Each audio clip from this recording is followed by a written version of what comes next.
Hey sleepyheads, hope your day was great. Before we start, let's play a game.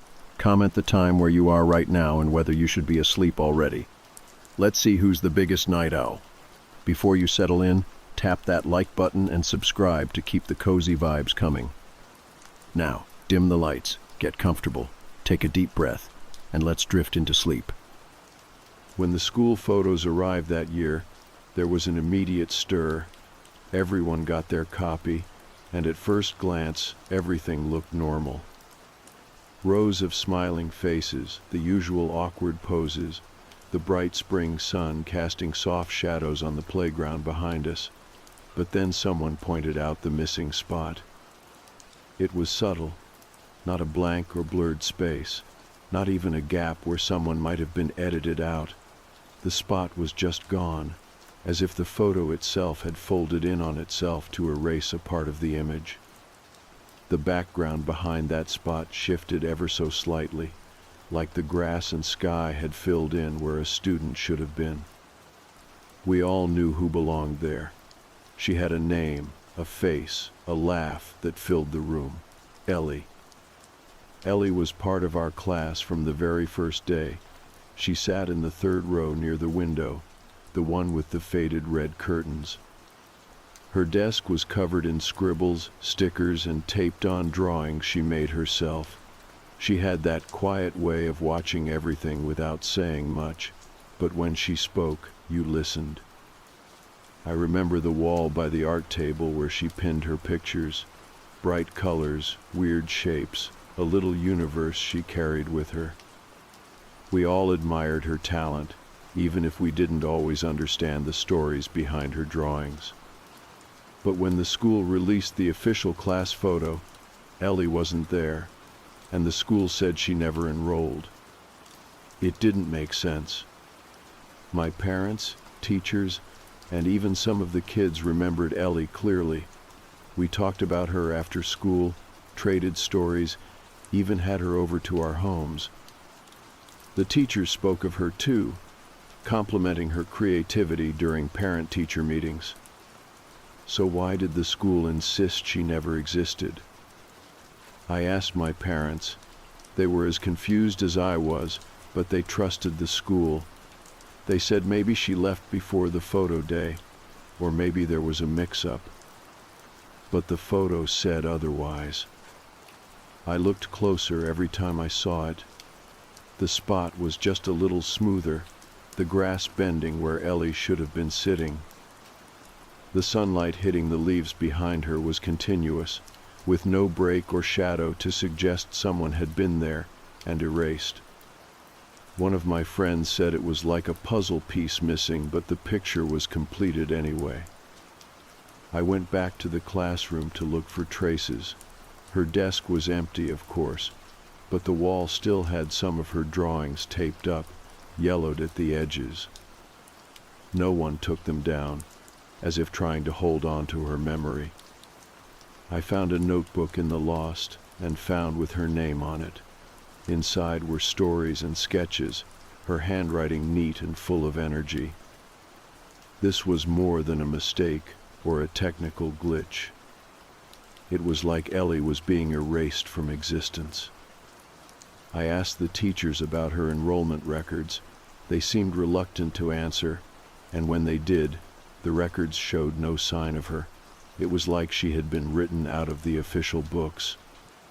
I asked classmates, especially those who sat near her. They all remembered Ellie, her quiet smile, the way she always had a snack wrapped in a bright blue cloth, her strange habit of talking to the plants by the window. I wondered if it was some kind of mistake or a strange coincidence. Or maybe something more deliberate. The idea that a child, a person, could be wiped from memory and records felt like a story from a nightmare. But it was real. The school photo haunted me, that perfect image with a hole where Ellie should have been. Who was she really? And why did it feel like the world was trying to forget her? After the photo surfaced and the school insisted Ellie never existed, things got even weirder. I started noticing little things that didn't quite add up, conversations that stopped when Ellie came up, teachers who looked away or gave vague answers when asked about her, even some classmates who acted like they didn't remember her at all, or who insisted I must be confusing names. I asked around, casually at first, then more pointedly. Some friends swore she was there, sitting next to them during lessons, sharing crayons and stories. Others claimed they never knew her, or that she left early in the year. It felt like the class was split between those who remembered Ellie and those who didn't. I wondered if my own memories were playing tricks on me. Maybe I had invented parts of her, a collective dream or a shared hallucination. But the drawings on the classroom wall didn't lie. The scribbles on the desks, the notes passed during recess, they all pointed to someone real. One afternoon, I went back to the school library.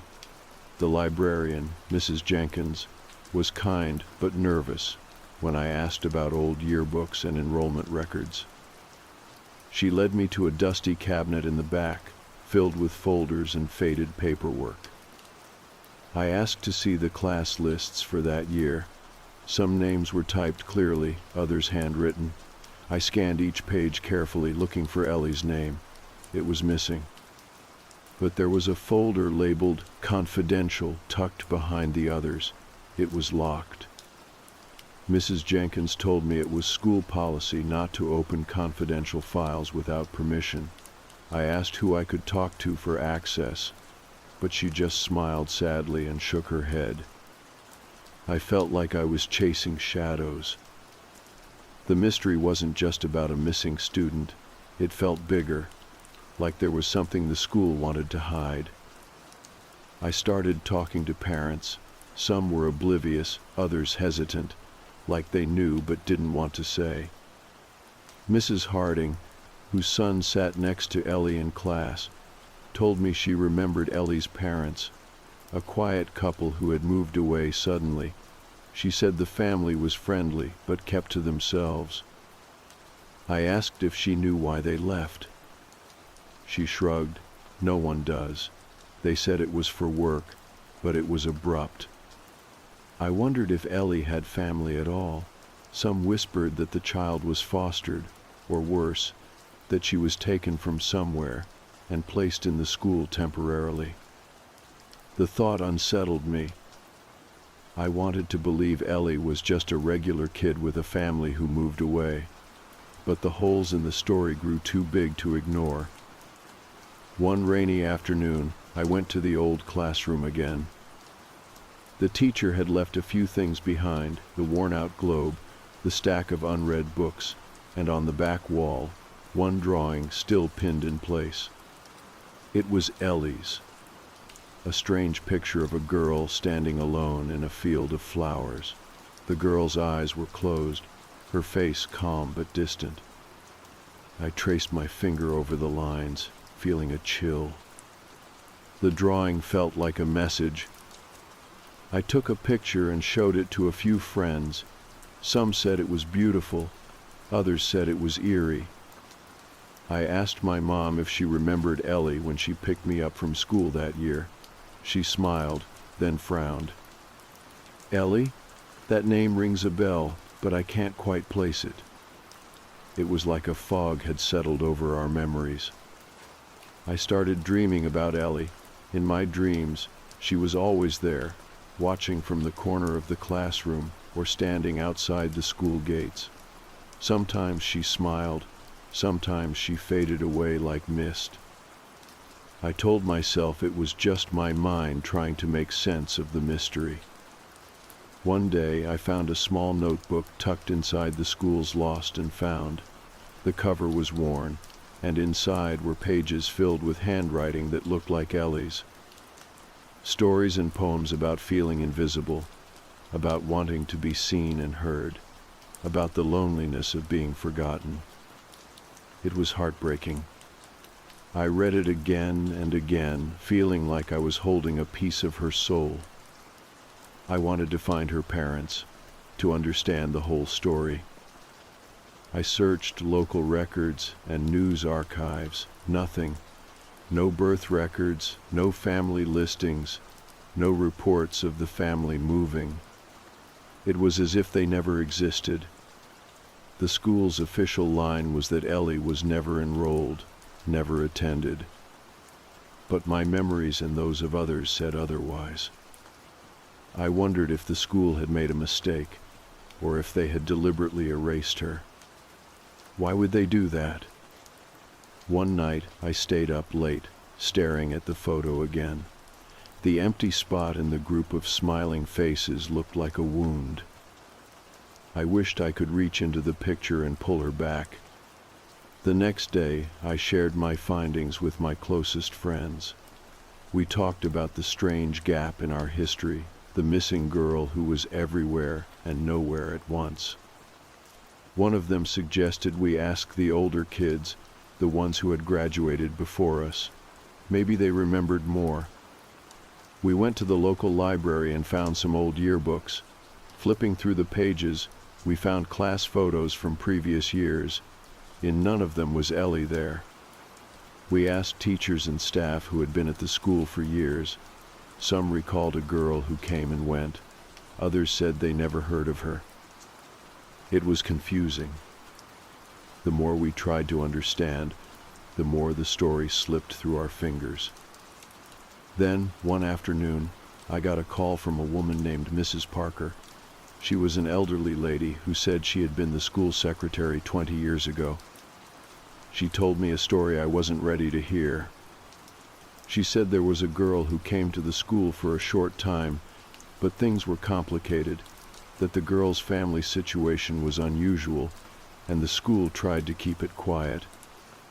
She spoke carefully, almost in whispers. The school wanted to protect the child, she said, but sometimes protecting means forgetting. I asked her what she meant. She sighed. Sometimes the system erases people, not because they want to hurt them, but because the world is too messy to hold every story. Her words stuck with me. I realized that Ellie's story was not just about a missing spot in a photo. It was about memory, loss, and the things we choose to forget. I wondered if Ellie was still out there somewhere, carrying the weight of being forgotten, or if she had become part of the space behind the photo, the silence between the smiling faces. I didn't have answers, but I knew I couldn't stop looking, because some people, some stories are meant to be remembered. And some spots, even if they seem empty, are never truly gone. After talking with Mrs. Parker, the old school secretary, a part of me felt like I was holding a fragile thread connected to Ellie's story. The idea that the school had tried to protect Ellie, but at the cost of erasing her, was both heartbreaking and confusing. How do you protect someone by making them invisible? How does a child disappear from the pages of history like a forgotten dream? I started visiting the school more often, spending time in the old classrooms and hallways, trying to soak in any details that might give me a clue. The teachers were quieter now, more hesitant when I asked about Ellie. It felt like they were carrying a secret they didn't want to share. One day, I found myself standing outside the school library, watching the light spill onto the courtyard. I noticed the faint outlines of flowers blooming near the window, the same spot where Ellie used to stand and talk to the plants, or so I remembered. I wondered if she had left something behind, a mark only I could see. Inside the library, I searched through old newspapers and community newsletters. I wanted to find any mention of Ellie's family, or something about her sudden disappearance from the records. Instead, I found stories about other students, events, and local news, but no trace of Ellie or her parents. It was like her life had been wiped clean. At night, I dreamt of Ellie's missing spot in the photo. Sometimes it was just a void, an empty space filled with swirling colors. Other times, the background behind the spot would shift and ripple, like water disturbed by a stone. I could almost hear her voice calling from the space, soft and distant. I wondered if my mind was inventing things, or if Ellie was trying to reach out. One afternoon, I met up with Sarah, a friend who had sat near Ellie in class. We talked about our memories, trying to piece together the fragments. Sarah told me about the time Ellie had brought in a small plant, a little fern she cared for. She talked to it like it was a friend, telling it stories and secrets. Sarah said she had never seen anyone like Ellie before or since. There was something special about her, a quiet magic that made the ordinary seem alive. I asked Sarah if she remembered anything unusual about Ellie's family. She hesitated, then said, "They were very private. Never really talked to the other parents. I heard they moved because of some trouble, but no one knew what." It was frustrating, the way the story seemed to circle around without landing anywhere solid. I started looking for people who might have known Ellie's parents, neighbors, old friends, anyone who could shed light on the mystery. But every lead ended in silence or vague answers.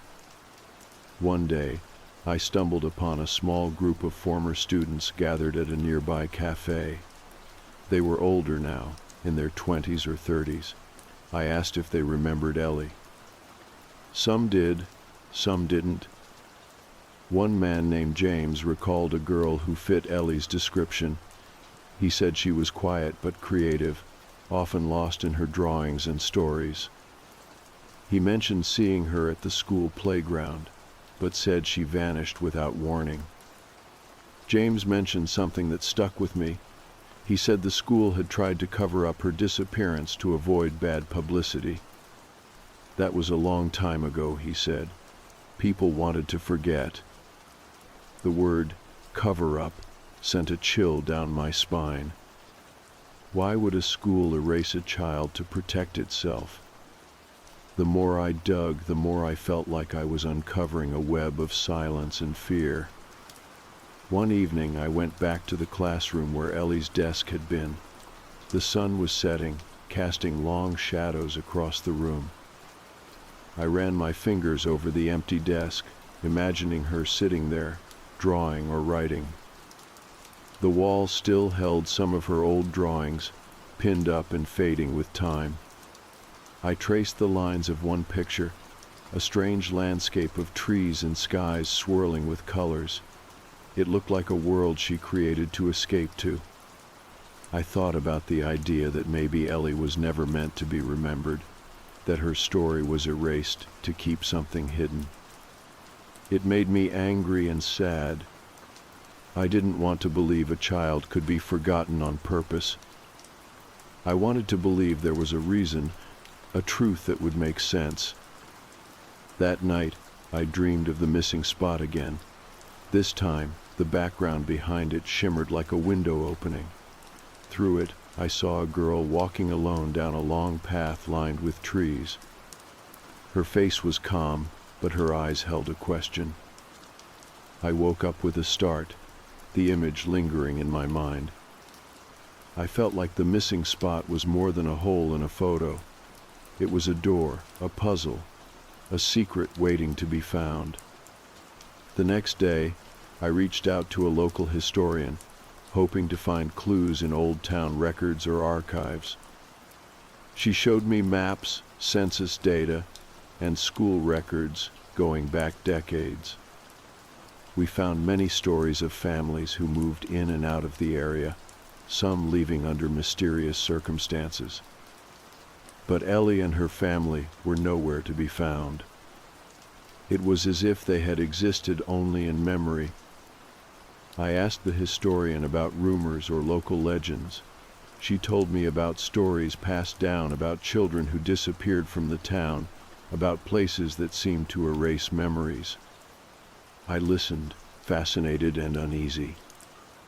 I started to wonder if Ellie's story was part of something bigger, a pattern woven into the fabric of the town. I went back to the school one afternoon and asked to see the principal. The current principal was kind but evasive. When I brought up Ellie, her face tightened, and she said the school had records for all students and that there was no record of Ellie. I asked if there were any unusual incidents or events that year. She hesitated, then said, "There are always stories, but nothing official. Sometimes memories don't match records." I felt like I was running in circles. That night, I sat with the school photo spread out in front of me, the missing spot staring back like a question without an answer. I thought about the power of memory and forgetting, how easy it was for people to slip through the cracks, for stories to fade. And I knew I had to keep looking, because some spots, even when they seem empty, hold the weight of 1,000 untold stories. I kept thinking about that day with the principal and the way she dodged my questions. It felt like the school was holding something back. I wondered if the truth about Ellie was locked away somewhere, buried under years of silence and forgotten paperwork. I was desperate to find anything that could explain the missing spot in the photo, the erased child, the fractured memories. One rainy afternoon, I decided to try a different approach. I visited the local community center where school events were held. The walls were lined with photos, posters, and trophies. I searched for anything that might show Ellie, a moment caught on camera that the school hadn't erased. I flipped through old event programs, newsletters, and yearbooks, hoping to stumble on a clue. In a dusty corner, I found a faded bulletin board with a collage of photos from a school art show years ago. Faces smiled back at me, familiar and unknown. Then, right there, tucked between two pictures, was Ellie. She was holding a painting, a proud smile on her face. The photo was small and grainy, but it was unmistakable. She was real. She had been there. She had existed. The joy of the discovery mixed with frustration. How could the school deny her existence when evidence like this was out there? I showed the photo to the community center staff, but they shrugged. "It's old," they said. "We keep everything." No one thought much of it at the time. That made me angry and sad. It felt like Ellie's story was scattered in pieces everywhere, but no one had bothered to put them together. I started asking more questions, talking to anyone who might remember her. Some people shared stories how Ellie used to sing softly in the hallways, how she loved to read stories about magical worlds, how she was shy but kind. Others refused to talk or said they didn't remember. A few looked at me with suspicion, as if I was stirring up something better left forgotten. I realized that sometimes forgetting is easier than remembering. Some memories are too painful or complicated. One afternoon, I went to the town archives. The librarian helped me dig through old enrollment records, newspapers, and council minutes. We found nothing about Ellie's family moving in or out. No birth announcements or obituaries, no police reports or social services files. It was like she had been scrubbed clean from the official record. But I found something else, an old letter, yellowed with age, tucked inside a file about the school. It was a handwritten note from a teacher, addressed to the headmaster. It spoke of a student who needed special care, someone who was different, someone who might need to be removed for her own safety. The letter didn't name Ellie, but the description matched her perfectly. It mentioned concerns about her home life, fears for her well-being, and a plan to place her somewhere safer. It hinted at secrecy, at decisions made behind closed doors. I felt my heart tighten reading those words. The idea that Ellie might have been hidden away to protect her was both comforting and tragic. I shared the letter with my mom, who listened quietly. "She was a child who didn't fit the mold," she said softly. "Sometimes adults make choices they think are right, even if they hurt." That night, I couldn't sleep. I thought about Ellie's life, the invisible threads connecting her to the school and town. I wondered if she had been taken somewhere safe or left alone in the dark.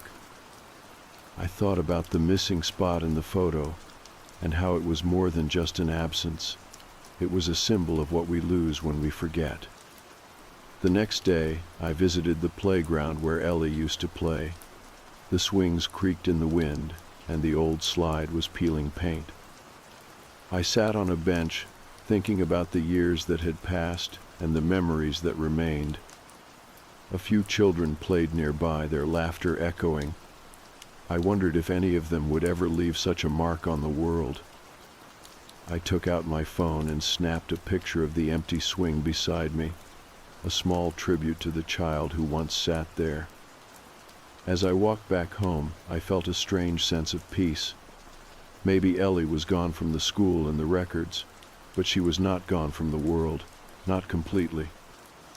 She lived in the memories of those who remembered her, in the drawings on the walls, the stories whispered between friends, the missing spot in a photograph that refused to forget. I thought about the future and what I could do. Maybe I couldn't change the past or force the school to acknowledge what they hid, but I could keep Ellie's story alive. I could tell people about the girl who vanished from the picture but not from our hearts. I started writing down everything I knew, every conversation, every memory, every piece of evidence. I wanted to create a record that no one could erase. A record that would make sure Ellie was seen, remembered, and honored. Sometimes the hardest stories to tell are the ones that matter most, because they remind us of the cost of forgetting and the power of memory. I didn't know where Ellie was or what had happened to her after she left our lives, but I knew one thing for sure. She deserved to be remembered. And so I kept looking, kept asking, and kept believing. Because some spots, even when they seem empty, hold the weight of 1,000 stories waiting to be told. I started to realize that Ellie's story wasn't just about a missing child or a forgotten photo. It was about the way people choose to remember or forget. About the gaps in our histories and the secrets we bury to protect ourselves or others.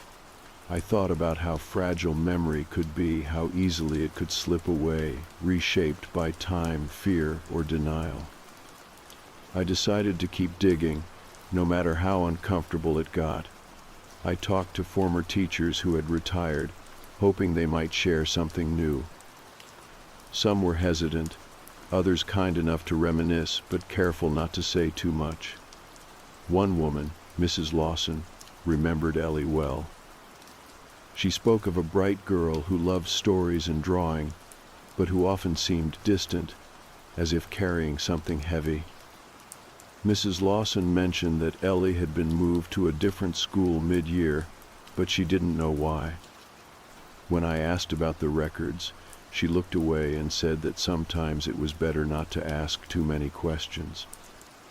I felt a mix of relief and frustration. At least Ellie had moved somewhere, but the mystery deepened. Where was this other school? Why had no one talked about it before? Why did the official records refuse to acknowledge it?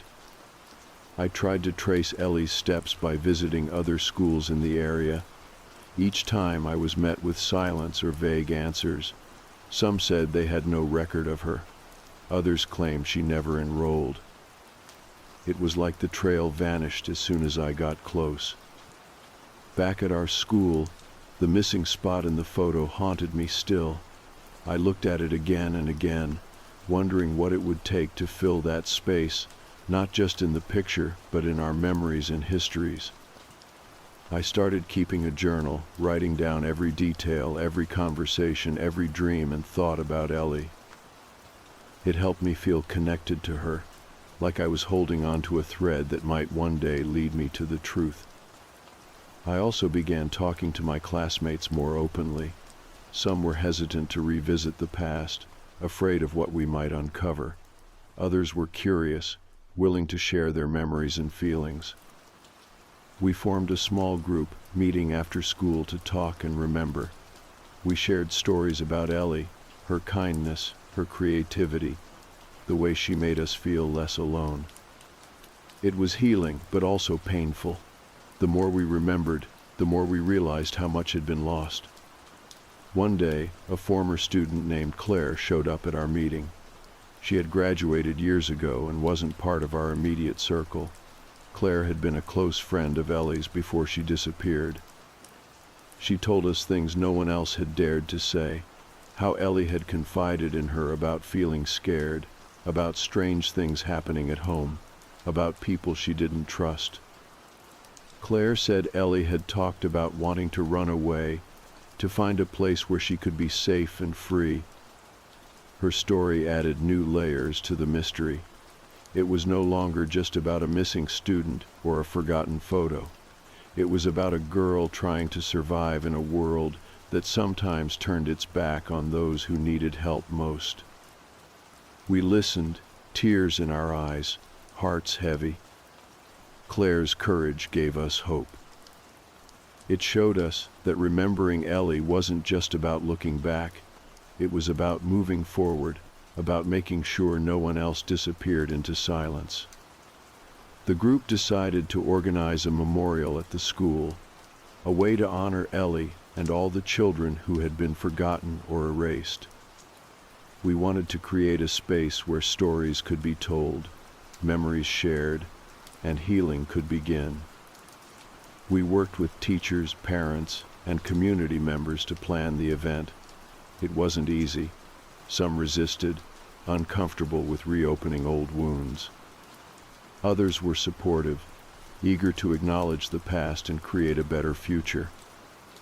The day of the memorial arrived, and the school was filled with people. Students, teachers, families, and neighbors gathered in the gymnasium, surrounded by artwork, photos, and written memories. We shared stories, read poems, and played music. Ellie's drawings were displayed on the walls, colorful and alive. Her name was spoken aloud, remembered, and cherished. It was a powerful moment, a reminder that even when someone seems erased, their spirit can endure. After the memorial, I felt a shift in the school and community.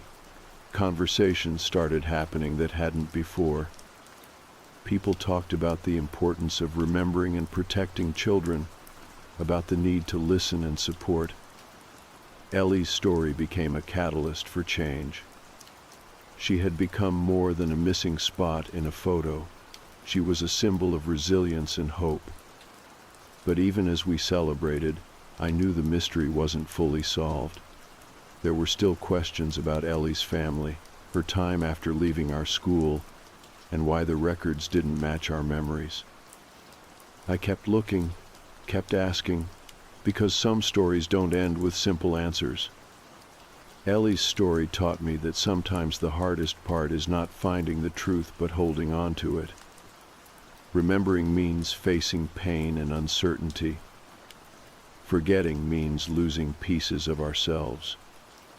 I realized that the missing spot in the school photo wasn't just an absence. It was a call to remember, to care, and to never let silence win. And so, I keep Ellie in my heart and my mind, a presence that fills the space she left behind. Her story is a reminder that every person matters, that every memory counts, and that even when we feel forgotten, we are never truly alone. The weeks after the memorial were quiet but full of meaning. Ellie's story had touched the school in a way no one expected. Teachers started asking more questions about students who struggled silently. Parents opened conversations about the importance of listening and noticing the small signs. It felt like a shift, subtle but real. For me, it was a turning point. The missing spot in the photo no longer felt like a wound, but a space waiting to be filled with memory, with truth, and with hope. One rainy afternoon, as I was sorting through some old boxes in the attic at home, I found something I never expected, a small dusty album filled with photographs from my parents' early days. I flipped through the pages carefully, not expecting much, but then I saw it. There, in one of the pictures, was Ellie. She was sitting on a bench with my mom, both smiling shyly at the camera. My mom looked younger, softer, and Ellie looked just as I remembered her, quiet, observant, real. My heart leapt. I called my mom right away and showed her the photo. She hesitated before speaking, then told me a story I hadn't known. Ellie's family had been part of our community for a short time, but they kept to themselves. There had been struggles, challenges that no one fully understood. My mom said she remembered helping Ellie's mother during a difficult period, offering support quietly and carefully. But the family had disappeared suddenly, leaving behind questions and silence. My mom's voice was gentle, but filled with sadness. Sometimes, she said, people leave not because they want to, but because they have to, and sometimes the world isn't kind enough to hold their stories. That moment felt like a bridge between the past and the present. Ellie was no longer just a missing spot in a photo or a whisper in forgotten halls. She was a real person, part of our lives and history, even if only briefly. I shared the photo with the group of friends who had come together to remember Ellie. It brought tears and smiles, a reminder that she had touched us all. In the weeks that followed, we started a project at school to create a permanent memorial for Ellie and others like her. We worked with teachers in the community to design a Gardena place of light and growth. Flowers, benches, and plaques, with stories and names, a living tribute to memory and resilience. The garden became a place where students could come to reflect, to remember, and to feel connected. It was a space that said no one would ever be forgotten again. Ellie's drawings were framed and placed in the school library, alongside books and stories that celebrated creativity and courage. The missing spot in the photo was no longer empty. It was filled with love, remembrance, and the promise to never let silence erase a life. On the day the garden was dedicated, a gentle breeze carried the scent of blooming flowers. The sun shone softly through the trees. We gathered students, teachers, parents, and neighbors. We spoke of Ellie and the importance of remembering those who have been overlooked. I looked around and saw the faces of people who had once been silent, now speaking, sharing, healing. I thought about how fragile memory could be, but also how powerful it was when we chose to hold on to it. Ellie's story was a reminder that sometimes the hardest battles are fought in the quiet places, the spaces between the words and the photos. That the missing spots matter just as much as the faces we see. And that remembering is a way of loving. I knew the journey wasn't over. There would always be questions, shadows, and the weight of what was lost. But we had taken a step toward light, toward truth, toward connection. Ellie was not just a missing spot. She was a story of hope and resilience that lived in each of us. As I stood in the garden, surrounded by the warmth of community and memory, I felt a calm I had never known. The missing spot was filled at last, and with it, our hearts.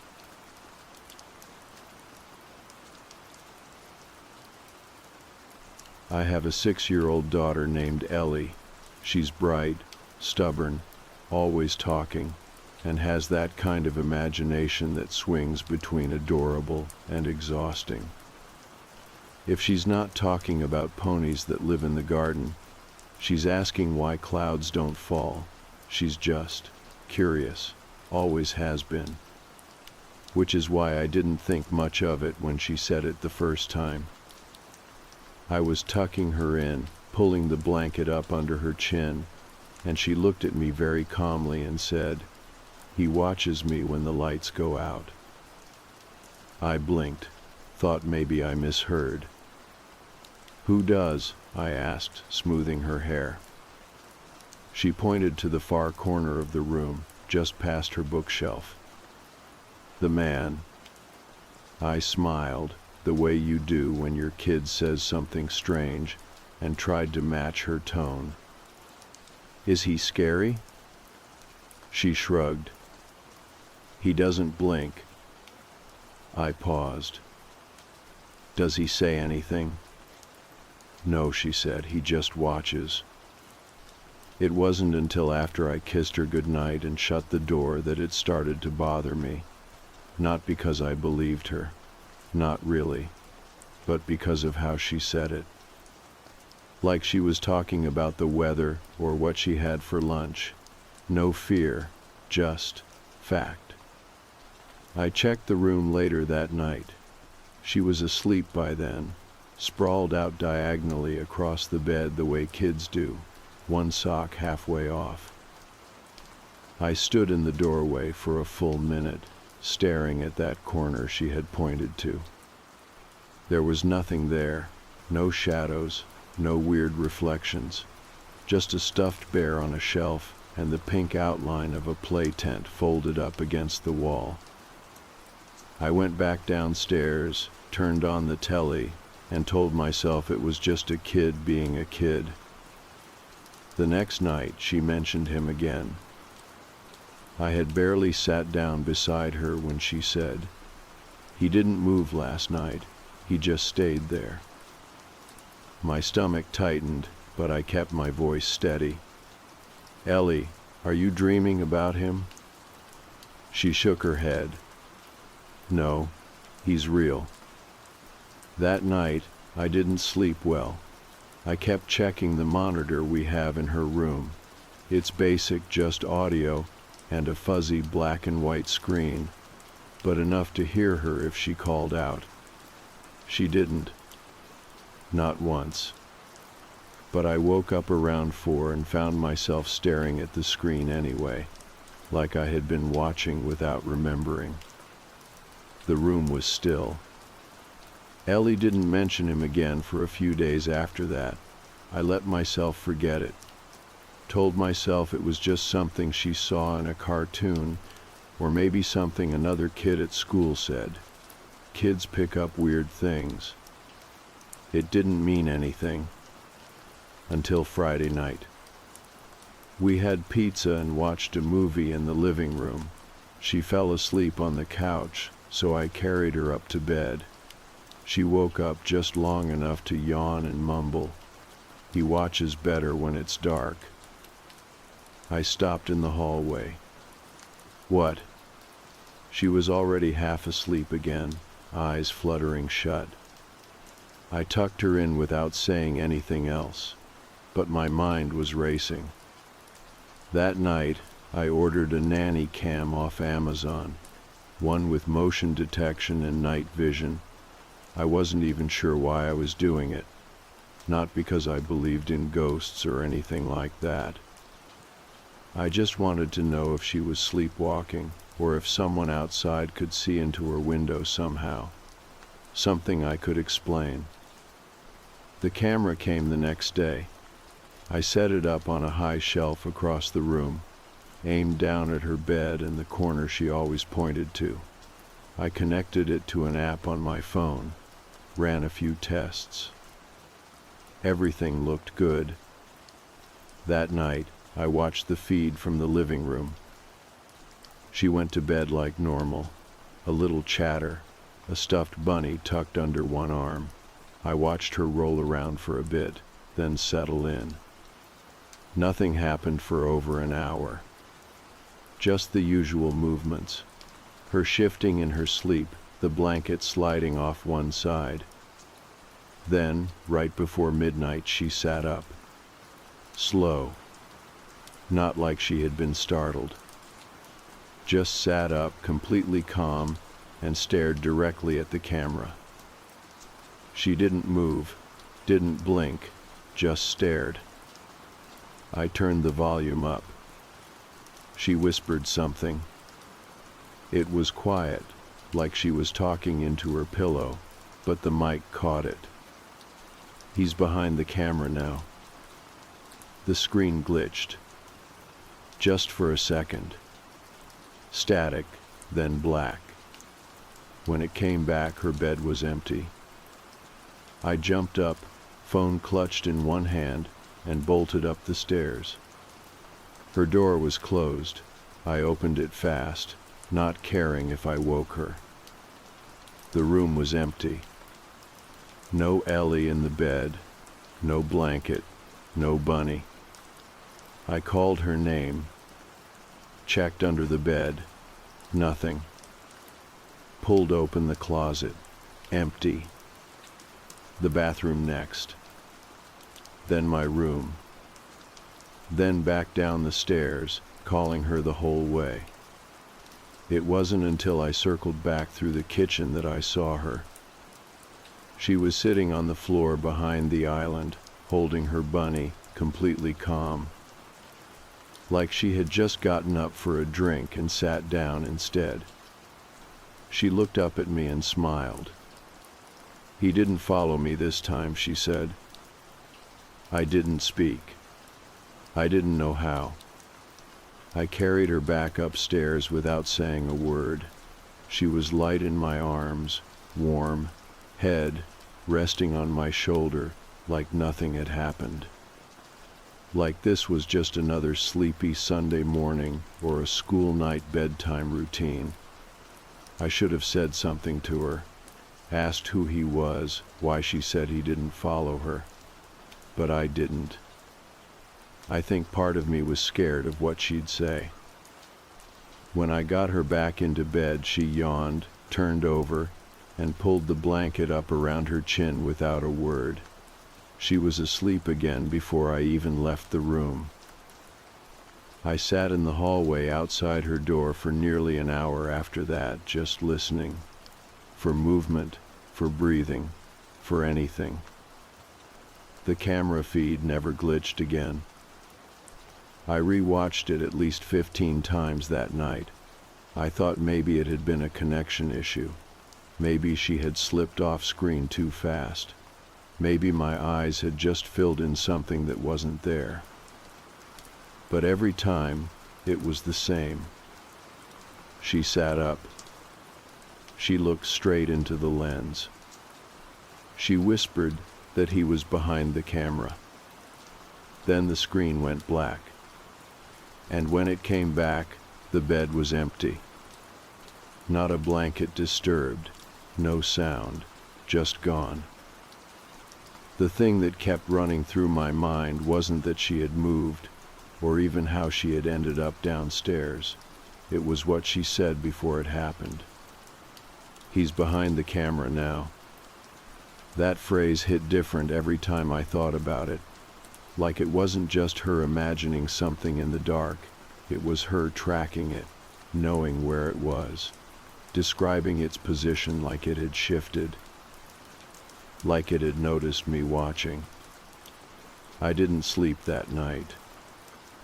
In the morning, Ellie was completely normal, pancakes with strawberries, brushed her teeth without me asking, picked out her own clothes. I kept waiting for her to say something about the man, about the night before, but she never did. I asked her once, gently, while I tied her shoes, "Do you remember coming downstairs last night?" She shrugged. I was just cold. That was it. Not scared, not confused, just cold. I walked her to school like always, waved goodbye at the gate, and the moment I got home, I went straight to the nanny cam footage again. I sat there watching every frame of it for the 5th or 6th time, heart pounding like I was waiting for something to jump out.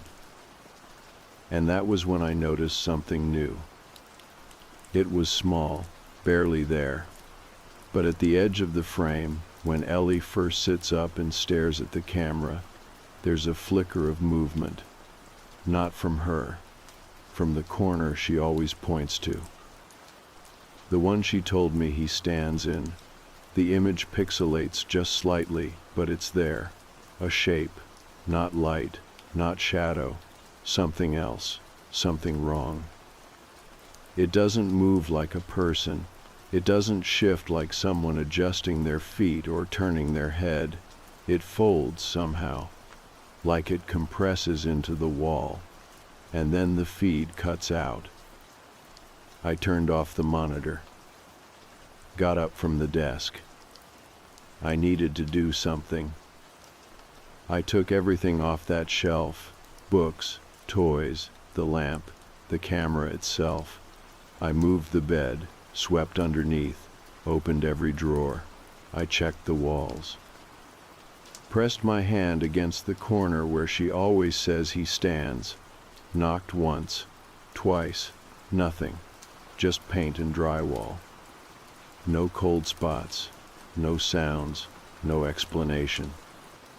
I almost left it there, almost gave up again, but something told me to check the closet.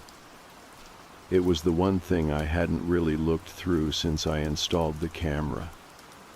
Ellie's closet is small, just a sliding door, a row of dresses, a couple of shelves. I opened it slowly, expecting nothing. But the smell hit me first. Not bad, not mold or rot, but different, old. Like dust and plastic and something that had been sealed for a long time. I moved her clothes aside. Behind the last dress was a panel. I had never noticed it before. Just a thin cutout in the back wall, about the size of a vent cover, except there were no screws, no frame. Just a rectangle flush with the wall, like someone had measured it and then pressed it in by hand. I tapped it. It sounded hollow. I didn't open it. Not yet. Instead, I closed the closet and sat down on the floor. And then I called my sister. She lives on the other side of the city, has 2 boys, both older than Ellie. I trust her, and more importantly, she never laughs at stuff like this.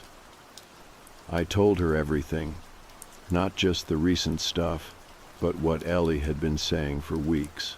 The staring, the whisper, the camera, the disappearing. She was quiet for a long time. Then she said, "You're not crazy." I felt like I could breathe again. She told me to bring Ellie over for a few nights, just to reset, to see what happened when she wasn't in the house. I said I would. But first, I had to know. So I waited until Ellie was at school the next day, waited until the sun was high and every light in the house was on. Then I went back to that panel. I got a butter knife from the kitchen and pried at the edge until it gave a little. It popped open with a soft, almost wet sound. Behind it was a dark, square cavity, no deeper than a foot, just space. And inside was a small cloth bag. I reached in and pulled it out. The bag was heavy, and when I opened it, I found 3 things. A single marble, a folded piece of paper, and a photograph of Ellie, sleeping. The photograph was the first thing I really saw, even though I had opened the note first. I don't know what I expected, but it wasn't this. It was printed on cheap photo paper, slightly curled at the edges, like something developed at a pharmacy kiosk. The image was dark and grainy, clearly taken at night, but what stood out immediately was the shape of the bed, Ellie's bed, and the shape curled up in it. My daughter, sleeping, blanket twisted around her legs, hair fanned out across the pillow. I flipped it over. No date, no writing, just the photo. The lighting wasn't from the nanny cam. I knew that instantly. It wasn't from the shelf, wasn't from the hallway either. This had been taken from inside the room. Somewhere low, maybe crouched in the corner. I couldn't figure out the angle at first. Then I realized what bothered me the most. The frame was crooked, slightly tilted, like whoever took it had held the camera at a strange angle or wasn't using their hands at all. My hands started shaking. I set the photo down on the bed and unfolded the paper. The creases were soft, like it had been folded and unfolded many times. On it, written in uneven handwriting, were only 4 words. "He stays when seen." That was it. Not signed, not dated, just a warning, or maybe a rule, something left behind by whoever had been in this room before. I didn't know what to do. I sat on the edge of the bed and stared at the wall, the tiny square panel still hanging open like a wound. Part of me wanted to run downstairs and call the police, but what would I say? That I found a photograph of my daughter sleeping in a hidden compartment in her closet, that a 6-year-old had been talking about a man who watches her from the corner and then vanished off a camera feed.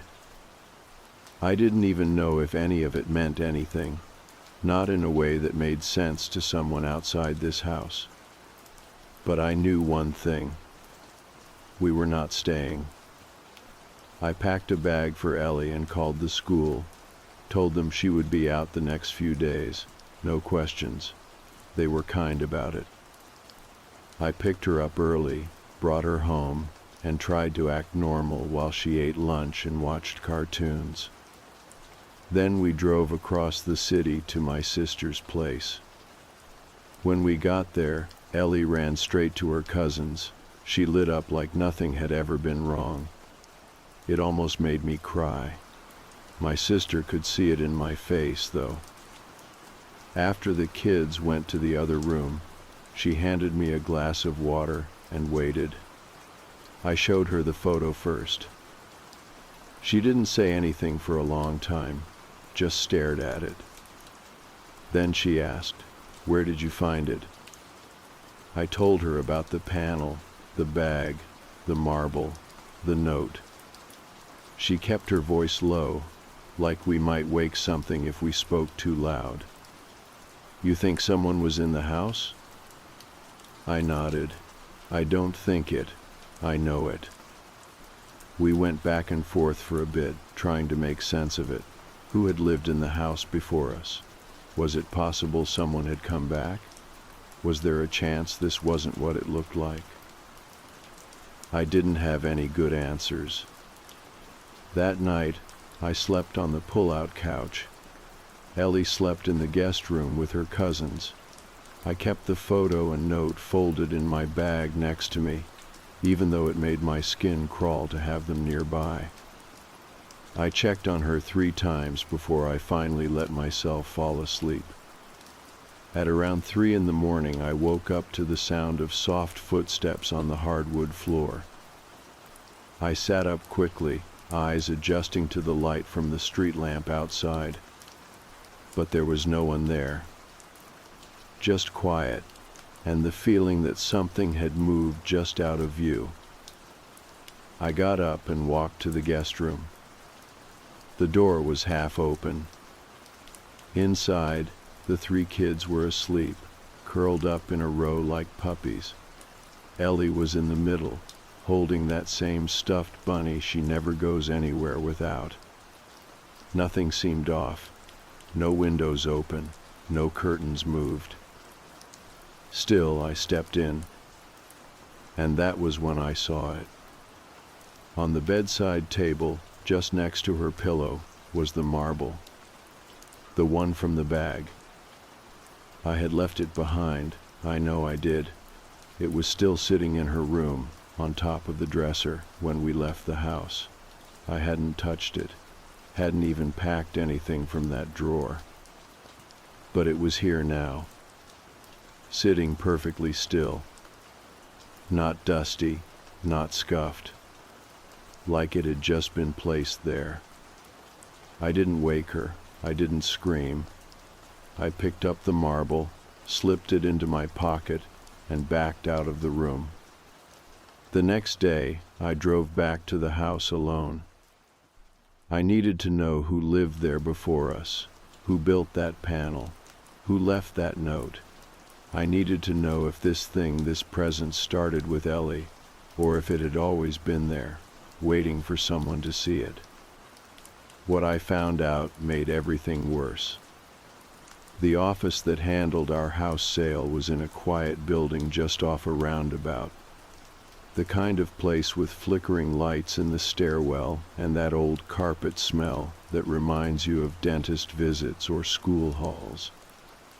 I didn't know what I was looking for exactly. Records, maybe. A name. Some note buried in the paperwork that explained the hidden panel in Ellie's closet, or why there had been a photograph of her in it before we ever knew it existed. The woman at reception remembered me, which was a small relief. I gave her our address and said I wanted to speak to whoever had handled the transfer when we bought the place. She checked something on her screen and nodded, then led me into a back room with a folder already in hand. She spread the pages out in front of me. Most of it was normal, legal language, signatures, dates. The seller had gone through a management company that specialized in estates and repossessed homes.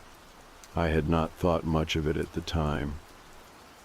The price had been good and we were in a rush. I asked, who owned it before that? She frowned and checked the screen again.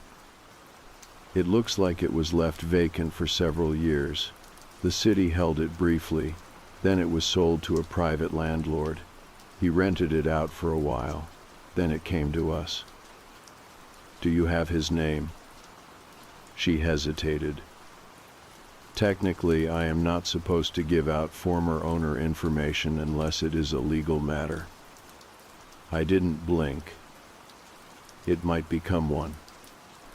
That changed her face slightly, not fear, but recognition.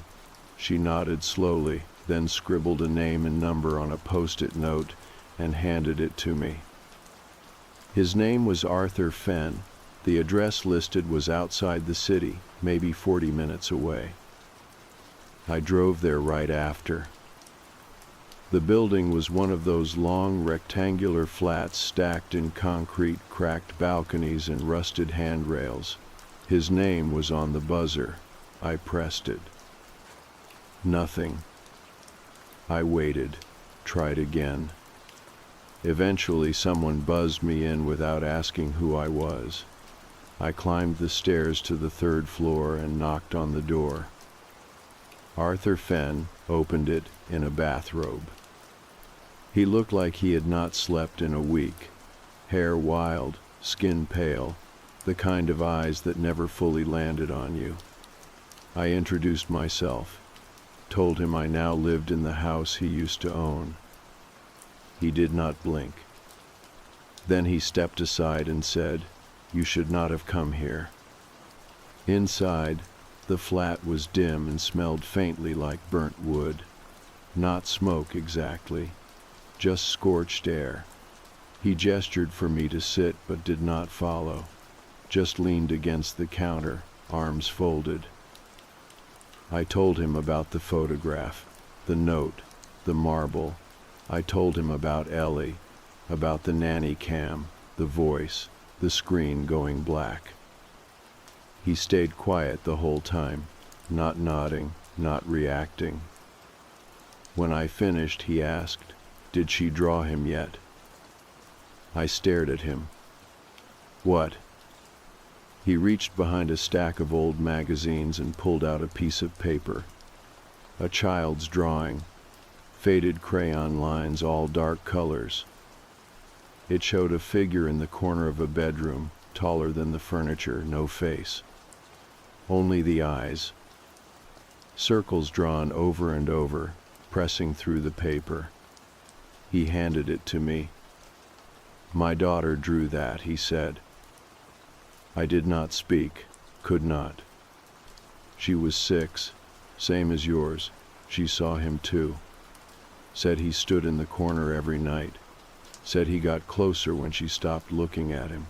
Said he would only stay still if she kept her eyes on him. I asked, "Where is she now?" He looked away.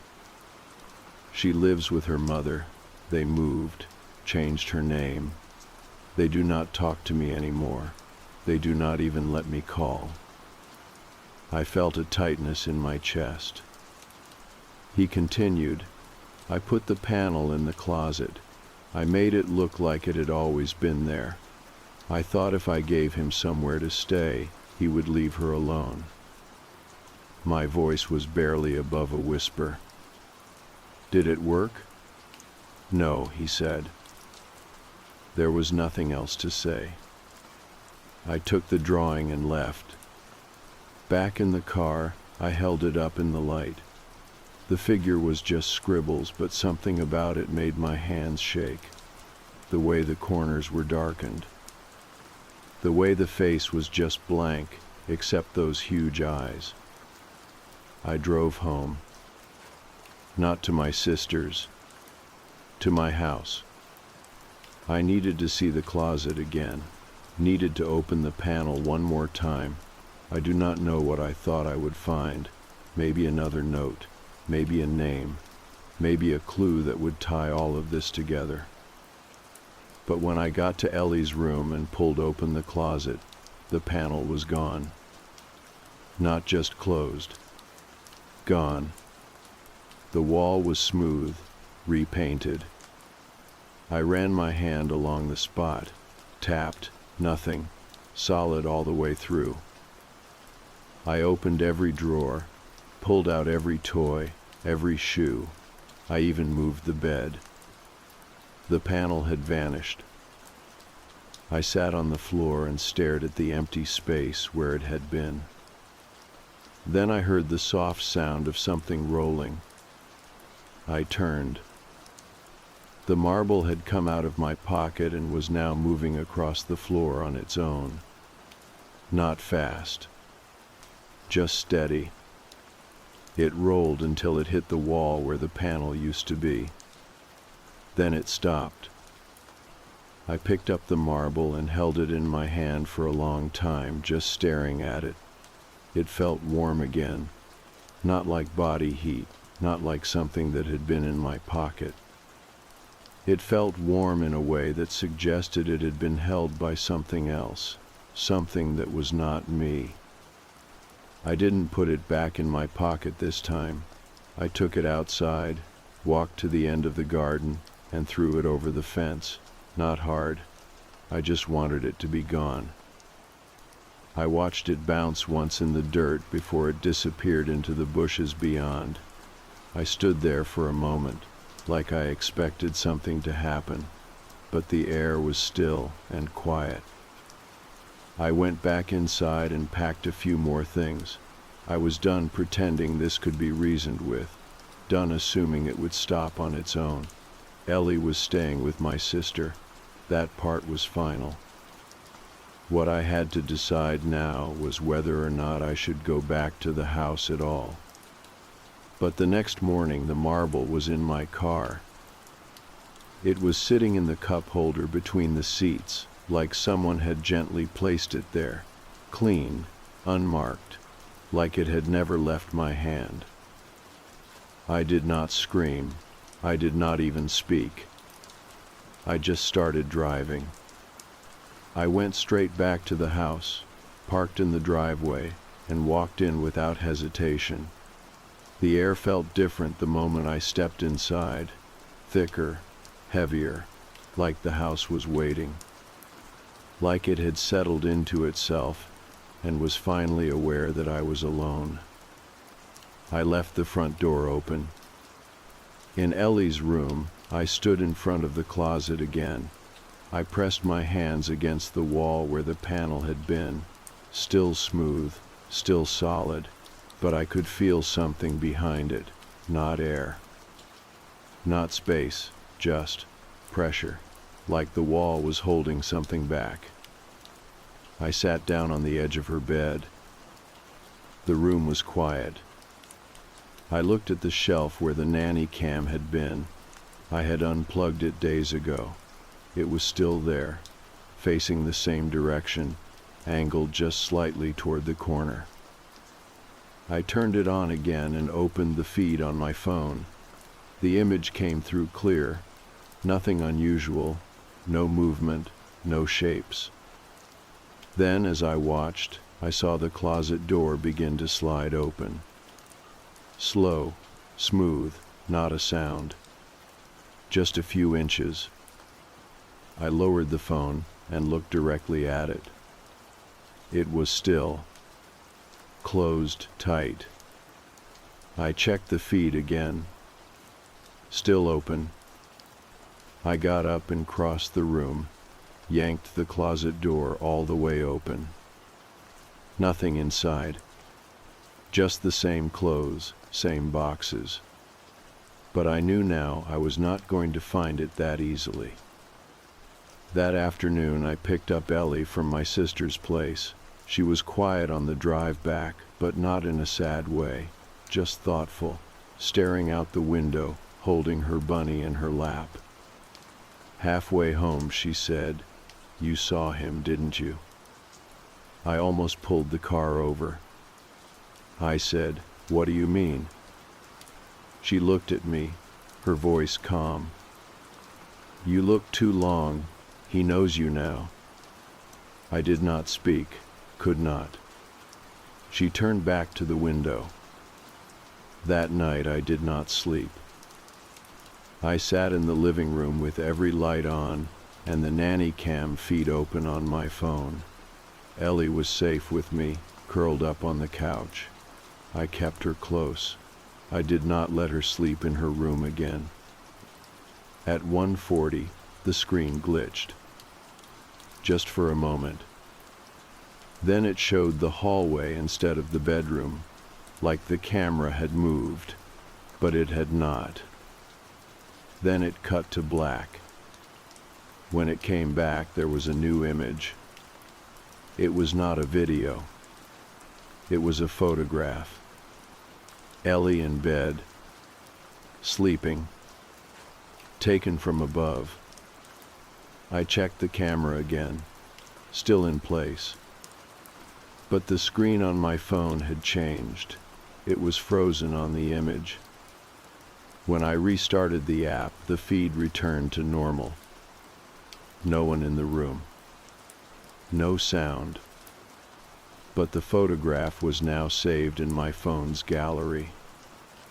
I did not take it. And it had been taken from an angle I could not explain. I showed Ellie the photo the next morning. I should not have. But I needed to see her reaction. I needed to know if she would say something. Her face was still, but her voice cracked just slightly. "He gets closer when you try to catch him." I asked her, "What happens if he gets too close?" She shook her head. "He does not want to be close. He just wants to be known." I asked her what that meant. She looked down at her bunny. "It means you should not look too long." That afternoon, I went through her old drawings. There were hundreds. Some on lined paper, some on scraps. Most were normal. Animals, flowers, a lot of rainbows. But buried between them was one I had never seen. It was of her room, drawn from the perspective of the bed. And in the corner, just like she had said, was a tall shape. No face, just eyes. Too many eyes. Drawn over and over again. I sat with that drawing in my lap for a long time. I realized this had never been about the house. It had always been about attention, about recognition.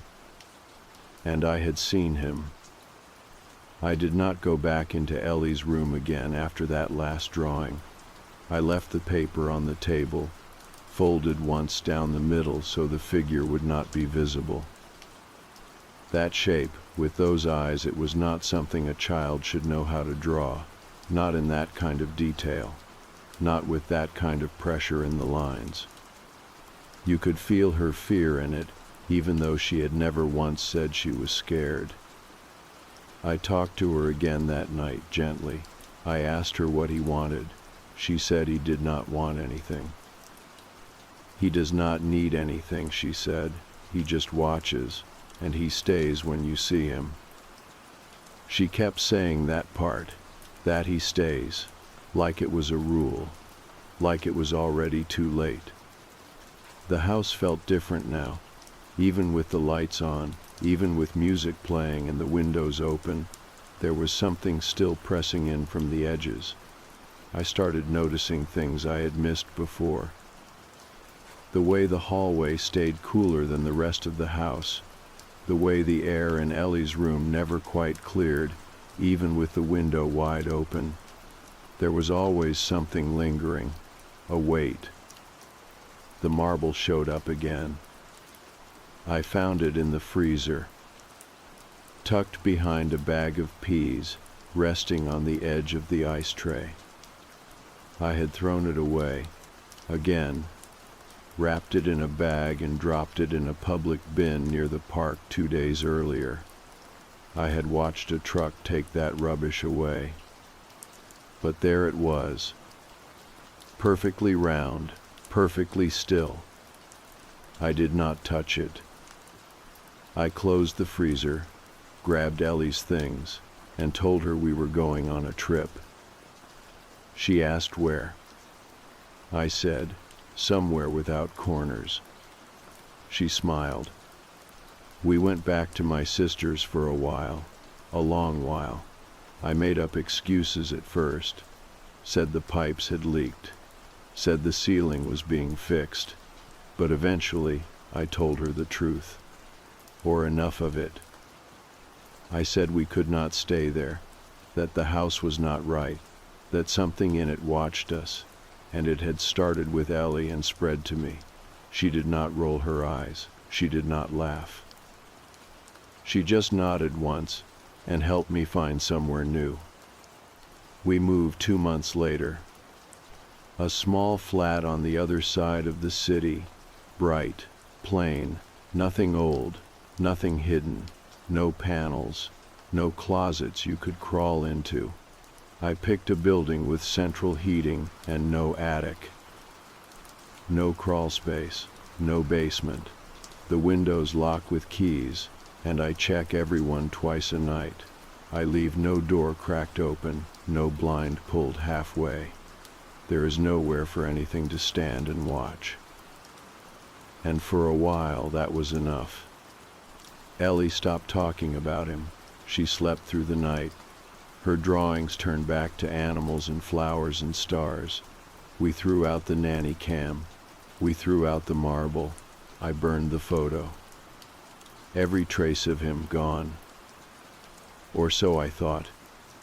Because 2 nights ago she woke me up again. She was standing at the side of my bed, not crying, just waiting. I sat up fast, already tense. "What is it?" I asked. She held something out to me. A scrap of paper. Another drawing. This one showed 2 beds, hers and mine. She had drawn herself sleeping in one and me in the other. And in between, tall and dark, was the same figure. He was standing in the hallway. I looked up at her. Her voice was flat. "He is not in my room anymore." That was the moment I knew what I had to do. I went back to the house the next morning, alone. It was still empty. I had stopped trying to rent it out weeks before. Something in me had known this day was coming. I brought a crowbar and gloves. I did not know exactly what I planned to do, only that it had to end. I went into Ellie's room first. The closet was back to how it had always been, but I knew the spot. I tore the panel open again, not carefully, not like before.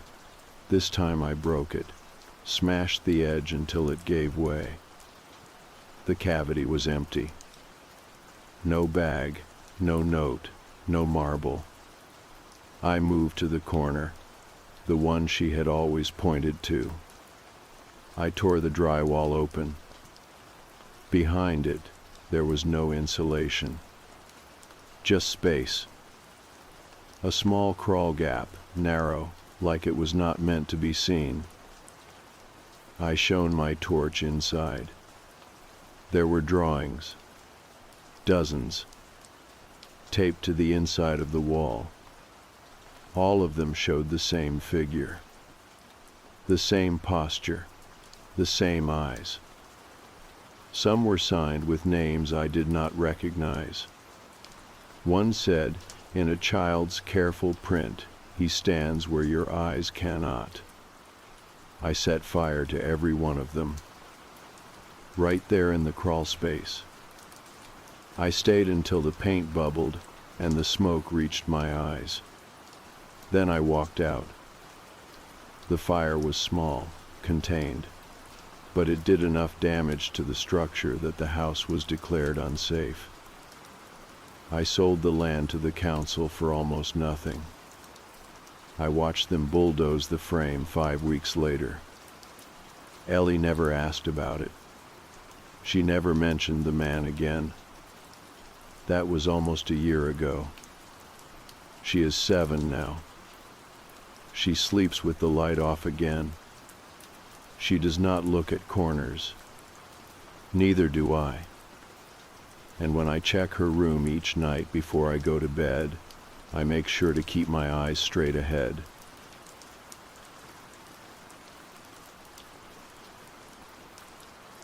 My sister Emma was never the type to do things halfway. If she committed to something, she gave it everything she had. That's what made her disappearance so impossible to understand. It wasn't like her to vanish without a word or a sign. She was responsible, careful, and as much as she hated her job at the local call center, she never missed a day or came home late without telling someone. The night she disappeared was just like any other, or at least it should have been. She finished her shift at 10:30 in the evening. It was a Tuesday in early March. I remember because it was still cold, the kind of chill that sneaks into your bones when the wind picks up on the plains outside Lubbock. I stayed up late that night waiting for her call like usual. It was routine by then. She'd check in when she left work, text when she got in the car, then call me when she was close to home. But that night, nothing came. No text, no call. I figured maybe she had stopped to grab a snack or gas.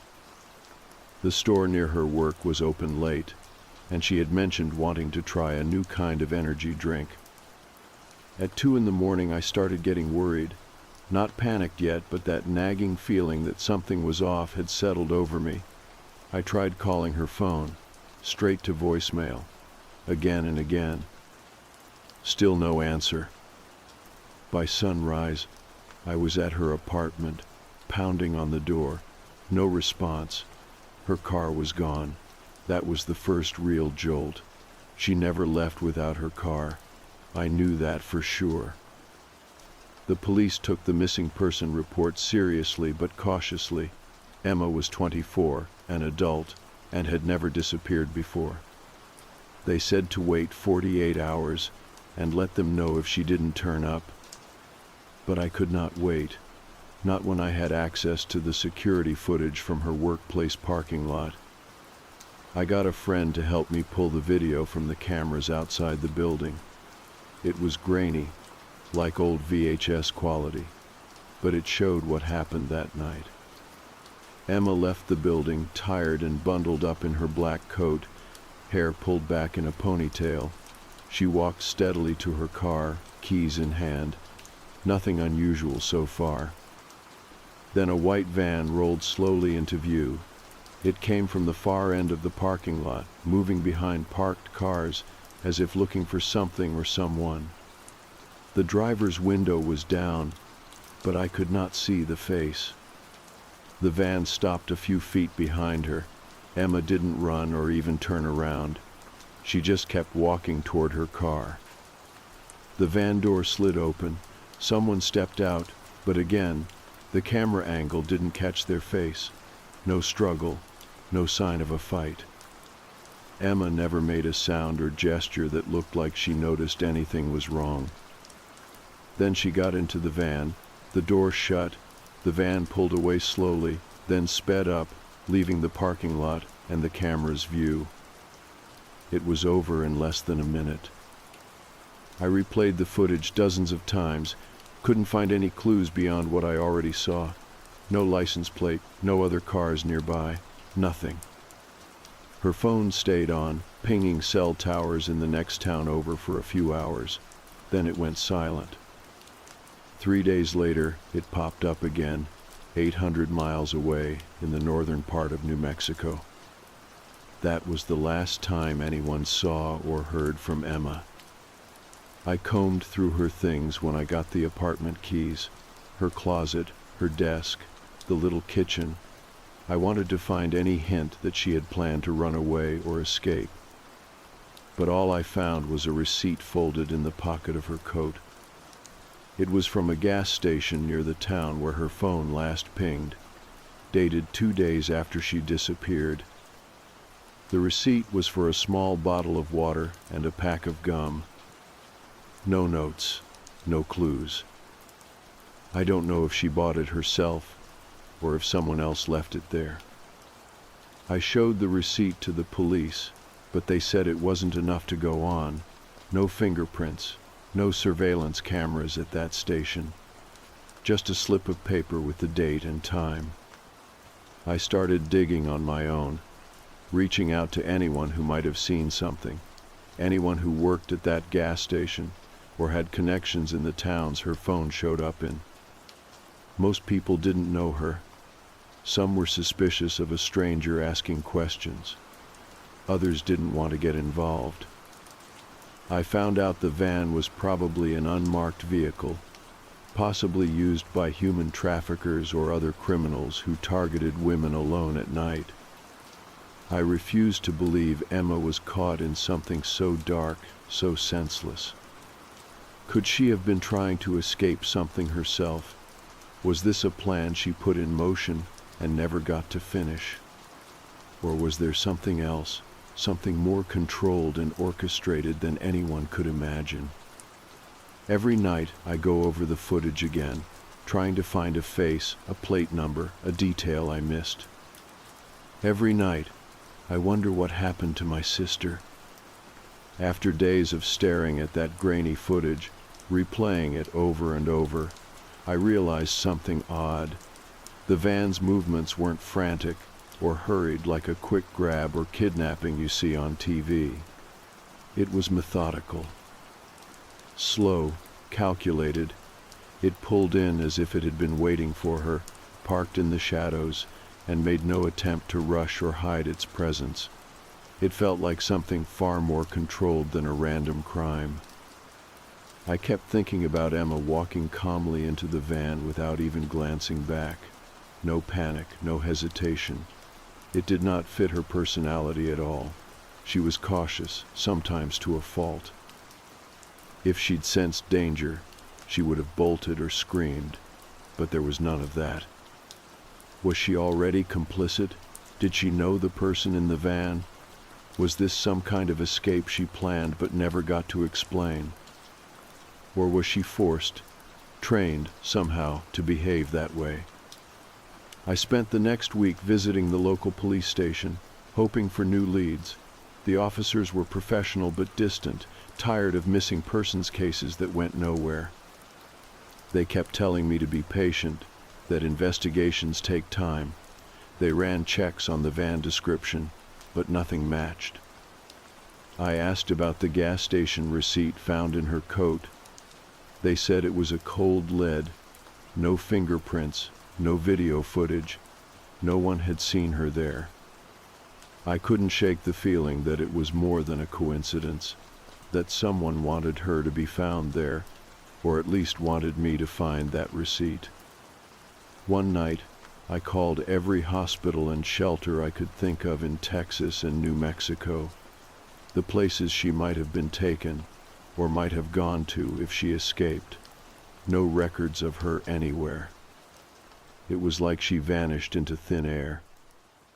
I decided to go to the gas station itself, the one listed on the receipt.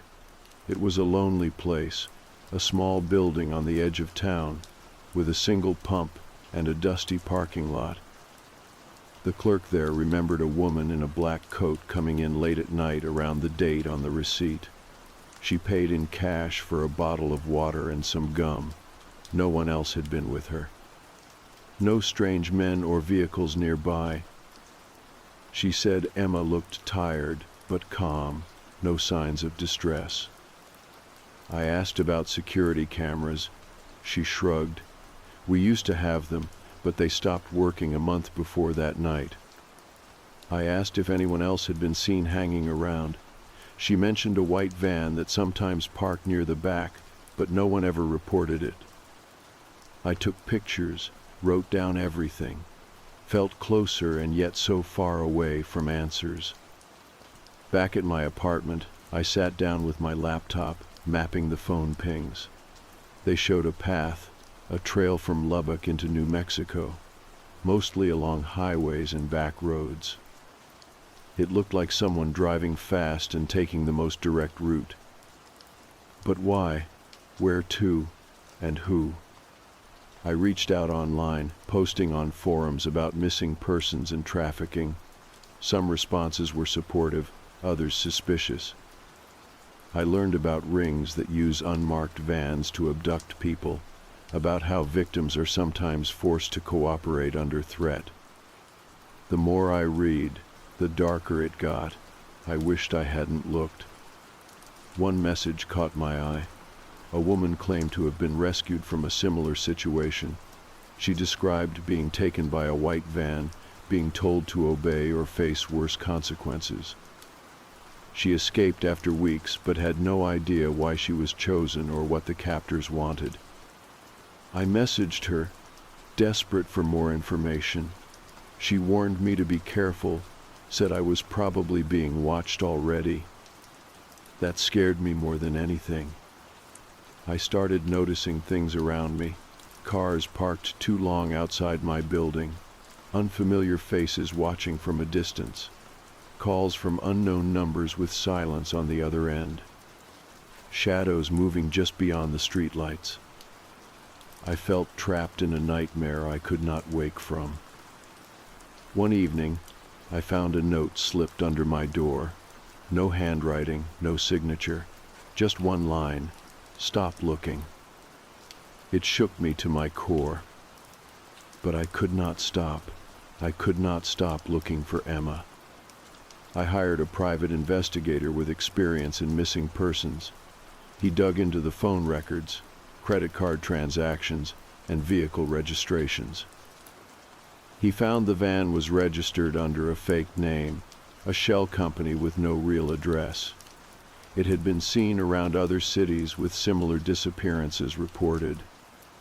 It was part of something bigger, a network I was only beginning to understand. I spent countless hours talking to anyone who would listen. Local news, advocacy groups, online communities. Some people warned me to let it go, to move on. Others gave me hope, sharing stories of survivors and rescues. The hardest part was the silence from Emma herself. No calls, no messages, no sign that she was still alive or fighting.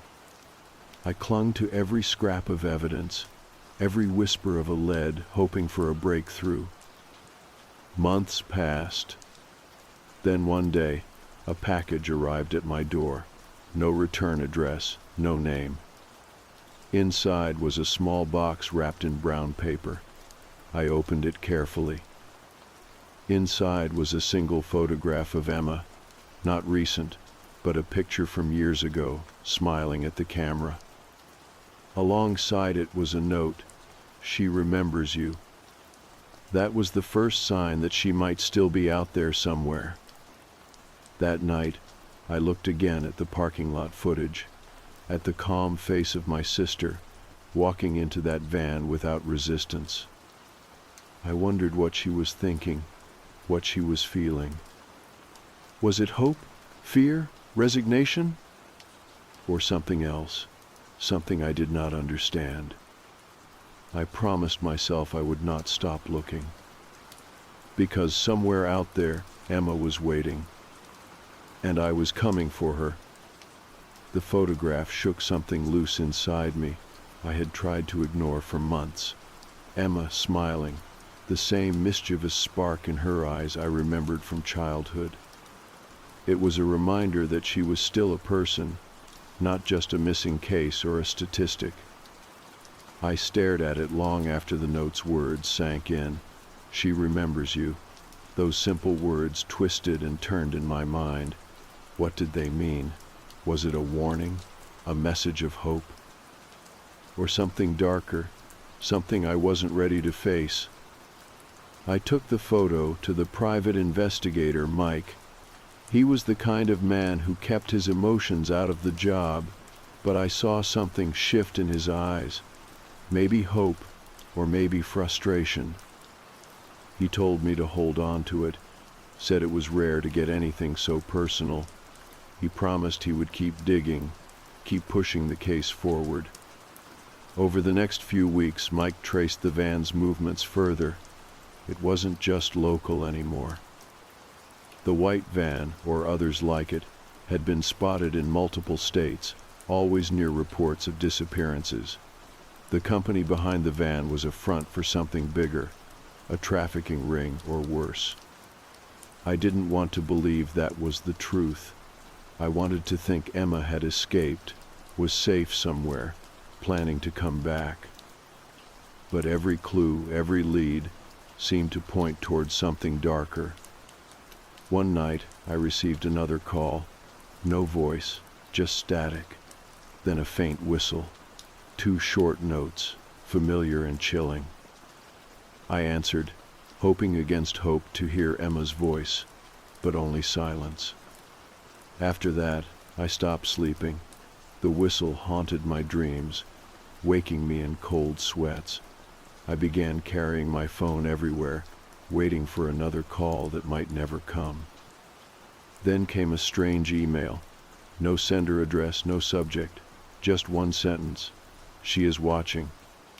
It was too much, too personal.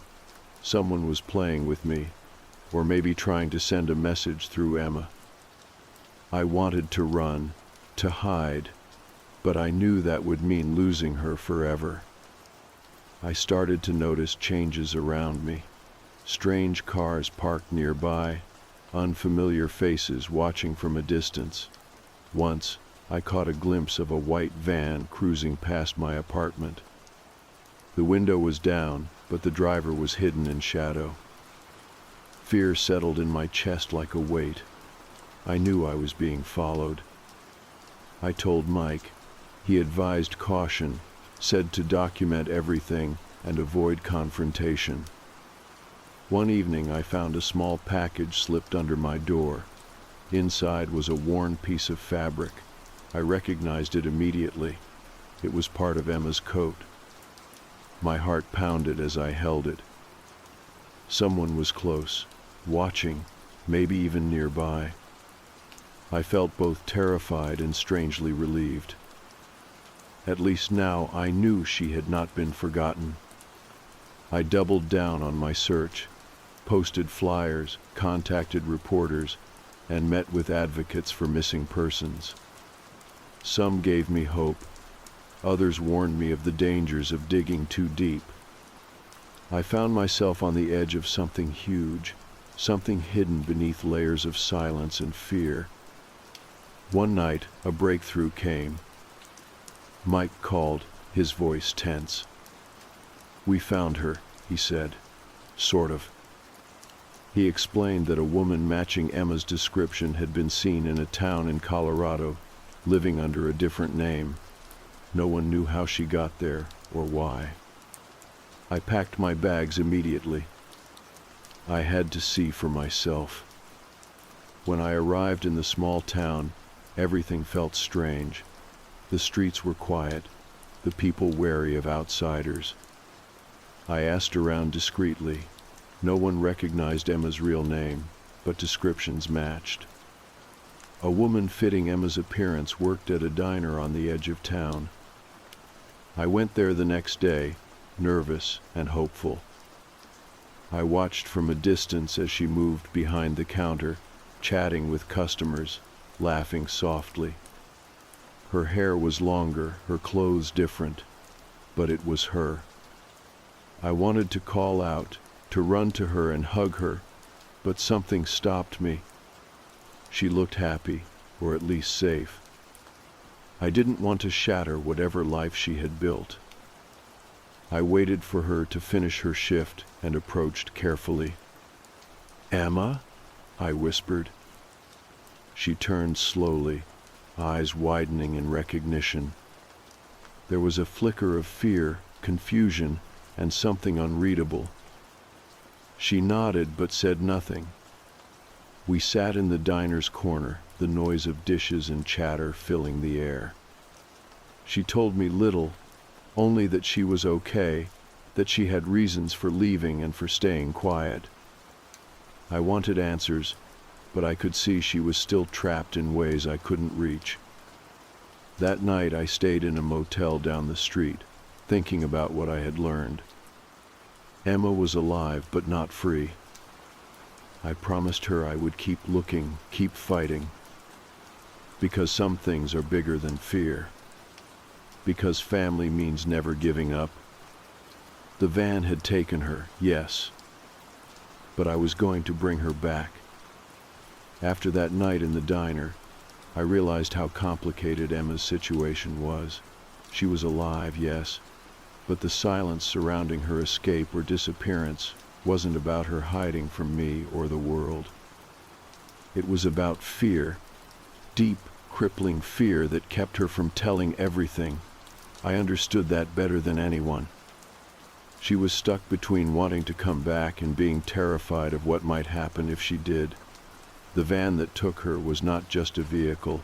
It was part of a system built to control and silence. I saw it in her eyes, the way she hesitated to speak about the van, the people, the unknown. We spent hours talking that night, though she avoided specifics. She told me about the van, about the quiet, about the moments when she thought she might never leave. The way it moved from town to town, always just out of reach for anyone trying to help. How the people inside were ghosts, faces hidden behind masks of kindness and threats. I asked about the gas station receipt and the phone pings. She shook her head, tears brimming. "I don't know," she whispered. "They moved me, made me leave my phone. They watched everything." I promised her that I would help, that no matter how far or how dangerous, I would find a way to get her out for good. Over the next few days I stayed with her, helping her feel safe and trying to piece together what had happened. She started to remember details, names, places, routines of the captors. Small things that could build a map or a plan. She told me about the van drivers, how they changed like chameleons, blending in. About the fake papers, the lies, the threats that kept her silent. About other girls she saw, some older, some younger, all caught in the same invisible net. Her strength amazed me. Despite everything, she was fighting. Not just for herself, but for those who might still be trapped. I reached out to Mike with this new information. He started pulling together resources, law enforcement contacts, nonprofit organizations, experts on trafficking. We formed a small team, cautious but determined. It was clear this was bigger than we realized. The van was a piece of a larger puzzle involving networks that stretched across states, people who operated in shadows, protected by fear and silence. As we dug deeper, we faced resistance. Some leads went cold. Some contacts stopped returning calls. Others warned us to stop, hinting at danger. But the photograph, the receipt, the whispers, and Emma's courage kept us moving. One night, as I was leaving the motel after a meeting with a local detective, I noticed a white van parked across the street. The driver's side window was open, and I could see a figure inside watching. My heart pounded. I felt the weight of months of fear and uncertainty crash down on me. I walked faster, trying not to look back. The next morning, I found another note slipped under my door. This time, it was a warning. Stop digging, or she won't come back. I felt frozen, caught between terror and determination. I knew this was a crossroads. We could back down, protect ourselves, live with unanswered questions. Or we could fight. I chose to fight. We worked with law enforcement, sharing everything we had. The video, the receipts, Emma's testimony, the patterns. The authorities organized raids on suspected locations. They arrested people connected to the van networks. But the system was vast and tangled. Many escaped, leaving behind whispers and fear. Emma helped with witness accounts and identifications, though it was hard.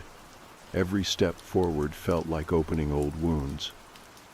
Slowly, she started to heal. Her voice grew stronger. Her hope returned. We stayed close, planning the next steps, always watching, always cautious. One day, as we walked through a small park near the town square, Emma stopped. She looked up at the sky and took a deep breath. "I want to go home," she said. I smiled, tears in my eyes. "We will," I promised. That night, I sat by the window, thinking about the journey, about the van that took her, the long road back, and the fight ahead. I realized that the story was not just about a van or a disappearance. It was about resilience, love, and the unbreakable bonds of family. Emma was gone for a time, yes, but she was never lost. And I would never stop searching. The more time I spent with Emma, the clearer it became that recovery was not a straight line. There were days when she was strong and determined, and others when shadows from the past swallowed her whole. The silence that had protected her for so long now threatened to pull her back into fear. It was a slow, fragile process, one I tried to respect even while pushing her to face the truth. I started going with her to counseling sessions and support groups. It was hard for her to open up in those rooms, but each word she shared chipped away at the invisible walls she had built. I saw small victories in the way she smiled, how she touched her hair without flinching, how she slept a little more soundly.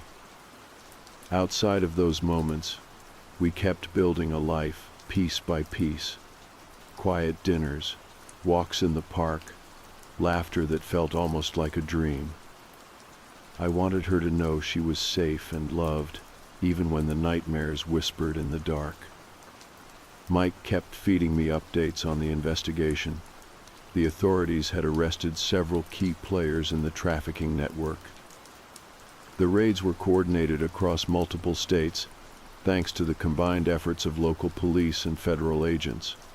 It was a big win, but the reality was harsh. Many had slipped through the cracks, disappearing like ghosts. The network was well hidden, operating with chilling efficiency. Fake businesses, manipulated identities, and silence bought with fear and threats. It was bigger than we imagined, a machine that preyed on vulnerability and desperation. Emma's testimony was crucial. She identified faces, routines, and tactics. She remembered the way the van drivers changed shifts, the signals they used, the coded language that kept victims in line. Each detail helped investigators piece together the puzzle. One afternoon, I got a call from Mike. There had been a breakthrough. A woman rescued from a similar situation had come forward. She described seeing Emma in a holding location months ago, scared but alive. It was the first real proof that Emma was not alone in this nightmare. The news gave me a spark of hope I hadn't felt in a long time.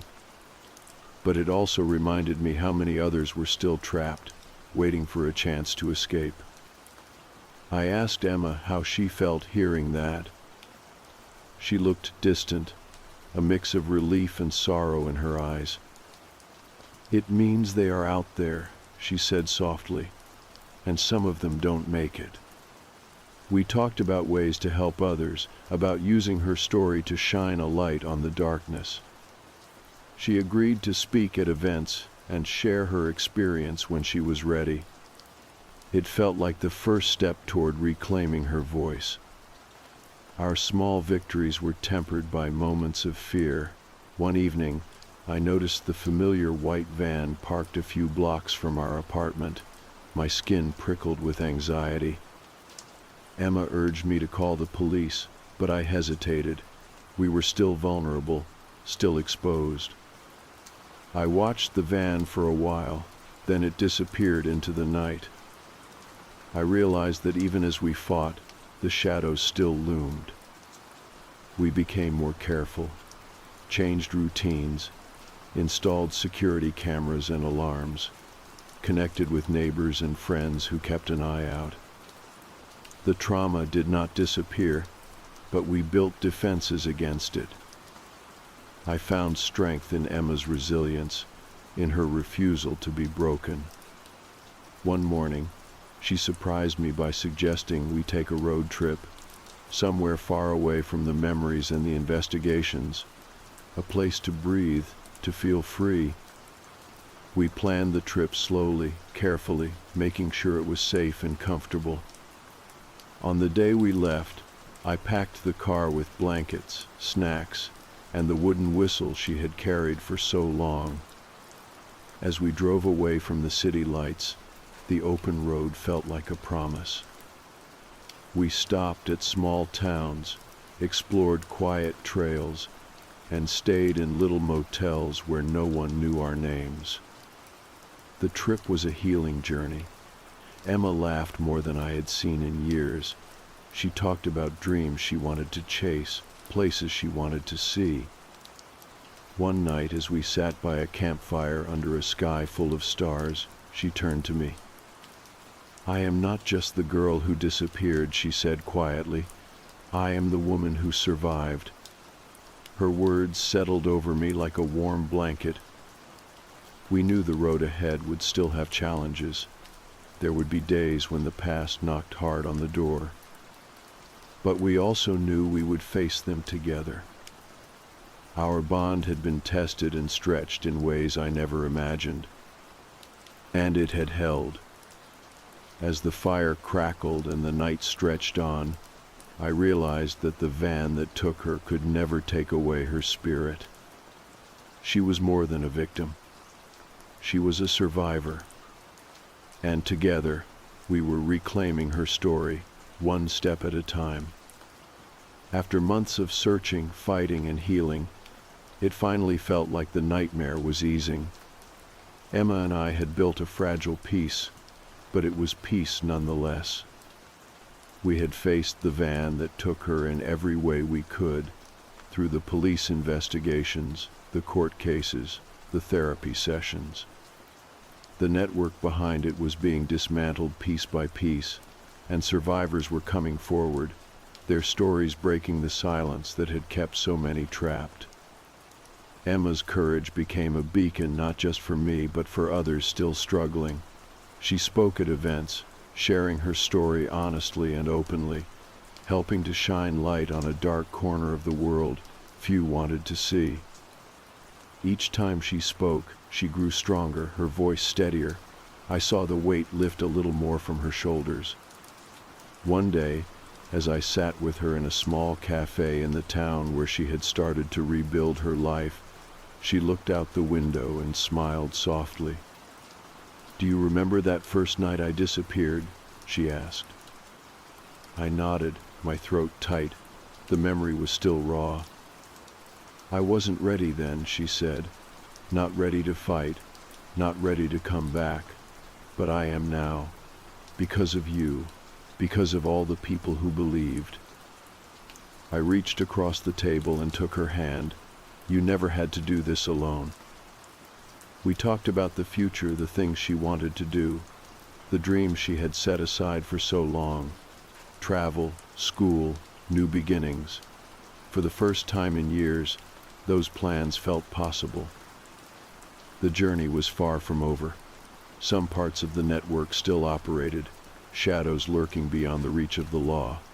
But we had struck a blow, and that counted for something. One afternoon, the police called with news. They had arrested a man they believed was the ringleader of the van network, a man with a history of exploitation and violence.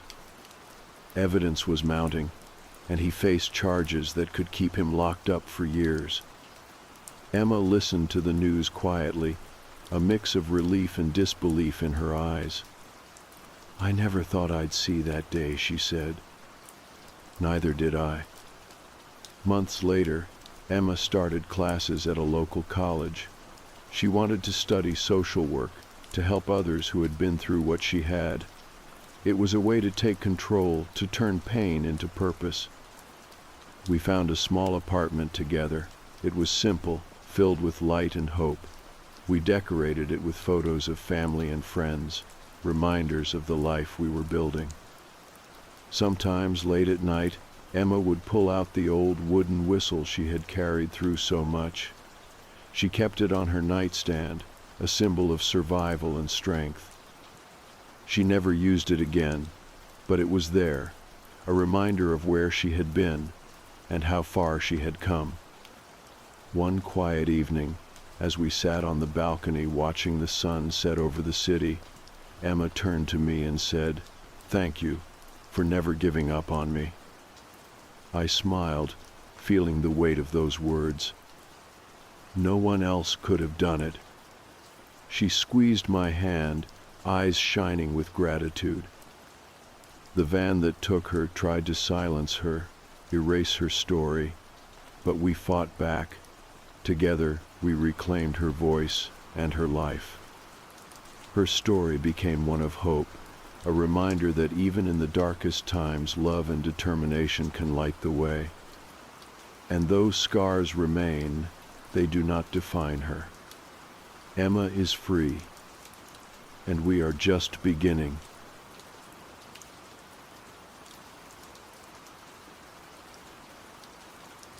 I almost did not want to share this because it sounds like something from a creepy bedtime story, and I was not sure anyone would believe me. But the whole thing started with my 6-year-old niece, who spends a lot of time at my house here in Boulder. She is usually full of imagination and energy, but some of the things she has said recently have been so strange that I cannot just brush them off. It started when she told me about the tall man in the window. At first, I thought it was just a game she made up, or a way to entertain herself when she was bored. Kids have vivid imaginations, right? That was my first mistake. She described him as a tall figure who stands silently outside the window at night. She said he has scars on his hands and that he likes to stand behind my chair when I am sitting down. I remember laughing nervously when she told me this, trying to act casual and not let her see that her words were unsettling me. But it was hard to ignore the look in her eyes, the way she spoke as if he was real and waiting just outside the glass. One evening she was sitting at the kitchen table drawing pictures. She does that a lot, filling pages with colorful scenes and stick figures. But this time her drawings were different. She drew a tall, shadowy figure watching me while I sleep. The image was dark and detailed, with long fingers and eyes that seemed to follow the page. When I asked her about it, she said he wanted to play a game called Find the Key Before He Finds You. I did not know what to say. It sounded like something out of a nightmare, but coming from a child, it was all the more disturbing. I started paying more attention to the house at night. I kept the blinds closed and made sure the doors were locked, but sometimes I felt like I was being watched. The shadows seemed to stretch and move in ways that did not make sense. I told myself it was just my imagination, fueled by my niece's stories and drawings. But then, one night, a neighbor mentioned seeing a tall figure near my windows. They said it was always at night, standing silently just outside the glass. I was not sure if they were joking or trying to warn me, but the timing was too coincidental to ignore. The basement of the house had always been a place I barely went to. It was cold and dark, full of old boxes and forgotten things. But one day, while cleaning, I stumbled upon a door I never knew existed. It was hidden behind some shelves, locked tight, and worn from years of neglect. I tried the handle, but it would not budge. The curiosity and unease I felt grew stronger. I called a locksmith to help me open the door. When it finally swung open, the sight inside made my blood run cold. The walls were covered in claw marks and handprints, all child-sized. It was like a secret prison or a forgotten room where someone had been trapped. I did not understand who could have made those marks, or why no one had told me about this door before. My niece's stories and drawings suddenly took on a new and terrifying meaning. The tall man with scars on his hands, the game of finding a key, the figure outside the windowsill was all connected to this hidden part of the house. I felt like I was unraveling a mystery that had been buried for years, one that involved a child and a presence I could not explain. Since then, I have been trying to make sense of everything. I keep a close eye on my niece and the house, listening for the knocking or tapping she says she hears from behind that locked door. I have started talking to neighbors more, piecing together what they know and what they have seen. The house feels different now, as if it holds secrets in every shadow and every creak. I am scared but determined to protect my niece and find out the truth. The tall man in the window is no longer just a story. He is a part of our lives, lurking in the shadows and waiting for the next move in a game I do not fully understand. But I know one thing: I will find that key before he finds us. It was hard to ignore the strange feeling that settled in the house after that first night my niece told me about the tall man. The way she described him, the scars on his hands, how he liked to stand behind my chair, kept replaying in my head. I told myself it was just a child's imagination, maybe influenced by a story she heard or a nightmare. But when she started drawing those pictures, things got a lot harder to dismiss. The drawings were dark and detailed, showing this tall figure looming over me while I slept, and little stick figures running or hiding. She said he wanted to play a game called Find the Key Before He Finds You, and it sounded like a twisted kind of hide and seek. I kept checking the windows and the front porch, making sure everything was locked. But sometimes, when the house was quiet, I felt watched. The shadows seemed longer and more menacing than usual. I caught myself peeking out the window late at night, expecting to see someone standing there, waiting. One night, I almost thought I did see a tall shape standing just beyond the porch light, but when I blinked, there was nothing. I started to wonder if my mind was playing tricks on me, or if there really was someone out there. Neighbors started to mention seeing things too, though none would talk about it openly. A few days after the drawings, one of them told me they had seen a tall figure near my windows at night. They said it did not come to every house, only to mine and maybe a couple of others nearby. It was strange how many people seemed to know something but pretended they did not. That added to the feeling of isolation, like I was stuck in a story that only I was reading. The basement door was another story altogether. I had never noticed it before, tucked behind old shelves and boxes. It was locked tight and looked like it had not been opened for years. When I finally got it unlocked, what I found inside was worse than I imagined. The walls were scratched and marked with claw marks, and there were handprints all over small ones, the size of a child's hands.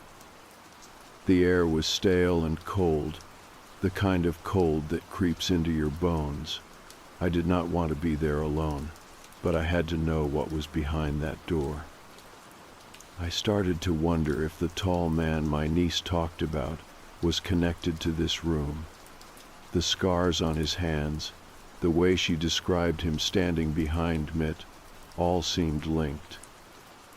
I asked my niece more questions, but she was vague, almost afraid.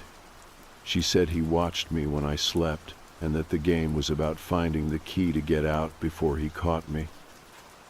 It sounded like something from a nightmare, but she spoke so calmly that it made me uneasy. I began to watch her more closely, trying to protect her without frightening her. Sometimes she would stare at the windows for long periods, or she would whisper to herself about the game and the key. I tried to distract her with toys and stories, but the tall man seemed to be always there in the background of her world. I felt helpless and scared, like I was failing to keep her safe from something I could not see or fight. My own sleep suffered. I kept waking up in the middle of the night, heart pounding, listening for the knocks or taps my niece said she heard from behind the locked door.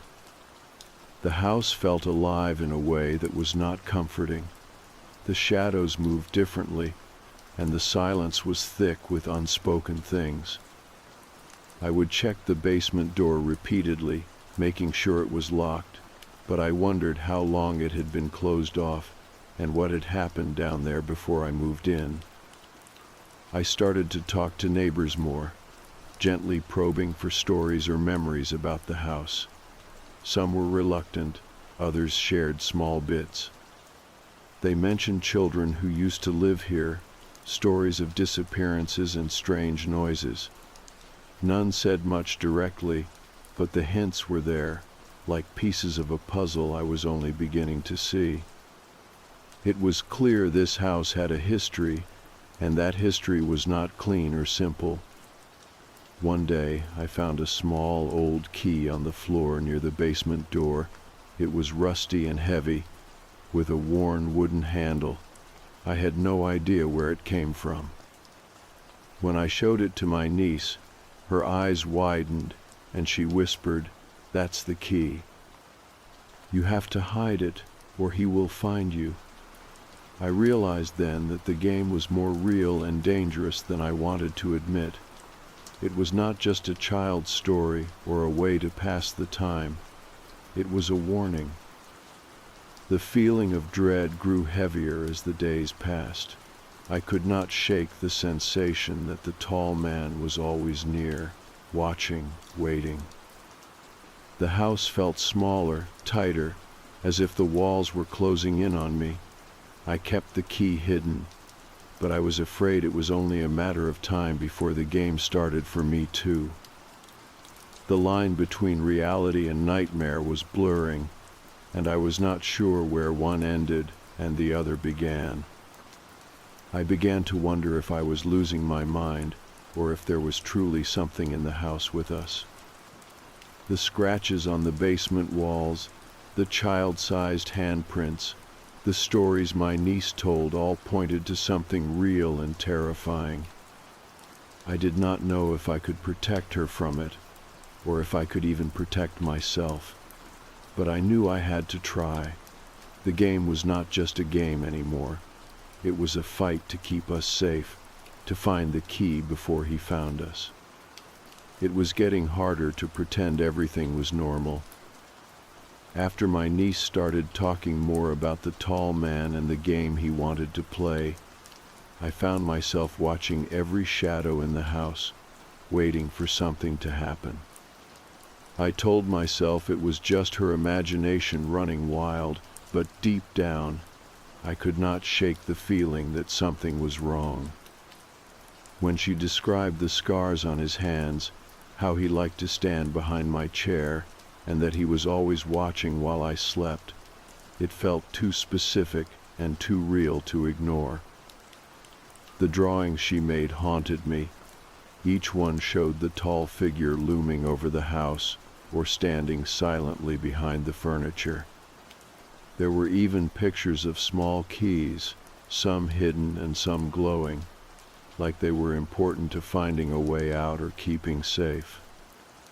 When I asked her about the key, she said it was the only thing that could protect us, and we had to find it before he found us. It was chilling to hear those words from a 6-year-old, and I felt powerless to help. I started paying closer attention to the house at night. I kept the blinds drawn and the lights on as much as possible. Sometimes when I was in the kitchen or living room, I would catch a glimpse of something moving just out of sight, a tall shadow slipping past a window, or a figure standing quietly at the edge of the porch light. It was always gone by the time I turned to look. My heart would race, and I would tell myself it was just my mind playing tricks, but the unease lingered. Neighbors had been quiet about it until recently. A few approached me with stories of seeing a tall figure near my windows late at night. They said it only came to certain houses, and mine was one of them. I was struck by how many people knew about it but chose to stay silent. It felt like a secret shared only in whispers and glances. The weight of that silence made me feel even more isolated in this strange situation. The basement door, hidden behind old boxes and shelves, became the center of my worry. I had not noticed it before, and its presence felt like a secret the house was keeping from me. When I finally got it unlocked and opened, the sight inside was terrifying. The walls were covered in claw marks and handprints, all small like a child's. The air was thick and cold, and the shadows seemed to stretch longer in that cramped space. It was like a prison or hiding place, and I could not understand why no one had told me about it. The connection between the basement and the tall man became clearer with each passing day. My niece's stories, the scars on his hands, the way she said he watched me sleep it, all pointed to something trapped or waiting behind that locked door. I became obsessed with protecting her and myself, always looking for that key she talked about. I hid it carefully, but the fear that it might not be enough was always present. Sleep became rare and restless. I would wake in the middle of the night, heart pounding, listening for the tapping or knocking she said came from the basement. The house felt alive in a way I could not explain, filled with whispers and shifting shadows. I tried to tell myself it was just stress in my imagination, but the evidence was too much to ignore. The house had secrets, and it was refusing to let them go. I spent more time with neighbors, asking questions gently, trying to piece together the history of the house. Some spoke of children who lived here long ago, others of strange noises and disappearances. The stories were fragmented, half forgotten, but they painted a picture of a place marked by sadness and mystery. I felt like I was living in the middle of a story I did not understand, caught between past and present. The tall man's presence felt stronger at times, like he was testing the boundaries, watching how I reacted. My niece would sometimes freeze, staring at a corner of the room where nothing was visible, and whisper, "He's here." I wanted to hold her close, to shield her from whatever this was. But I felt powerless. The game of finding the key before he finds us was no longer just her imagination. It was real, and the stakes felt terrifyingly high. I thought about calling for help, but feared that no one would believe me, that they would think I was overreacting or imagining things. The house, the tall man, the basement door, all of it felt like a secret I was forced to carry alone. The isolation was suffocating. I tried to stay strong for my niece, but some nights I felt overwhelmed and desperate. In those moments, I would sit with her, holding her small hand, and tell her that we would find a way through the game, that we would find the key and be safe. Her eyes, wide and trusting, gave me a sliver of hope. I promised her that I would not let the tall man win, that I would protect her no matter what. The mystery of the locked door and the claw marks lingered in my mind. Who or what had left them there? How long had it been hidden? The house felt like it was holding its breath, waiting for me to uncover its secrets. I knew I had to find the key, not just for the game, but to finally understand what was happening in the shadows of my home. The nights were the hardest. After my niece talked more about the game and the tall man watching me, sleep became something I could only grasp in fleeting moments. The house felt heavier, like the walls themselves held memories I could not reach, secrets I was not meant to know. I started to keep a notebook by my bed, writing down every sound, every shadow, every odd feeling. It was a way to hold on to some kind of control when everything else felt so uncertain. My niece's drawings kept evolving. They were darker now, more detailed. The tall man was always there, his scarred hands reaching out, his eyes wide and empty. She drew the basement door too, the one we found locked and covered in claw marks and small handprints. She said it was where he waited, where the game really began.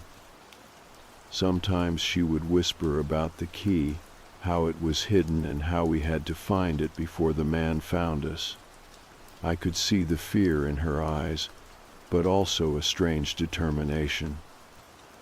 I tried to shield her from the fear, but I was scared too.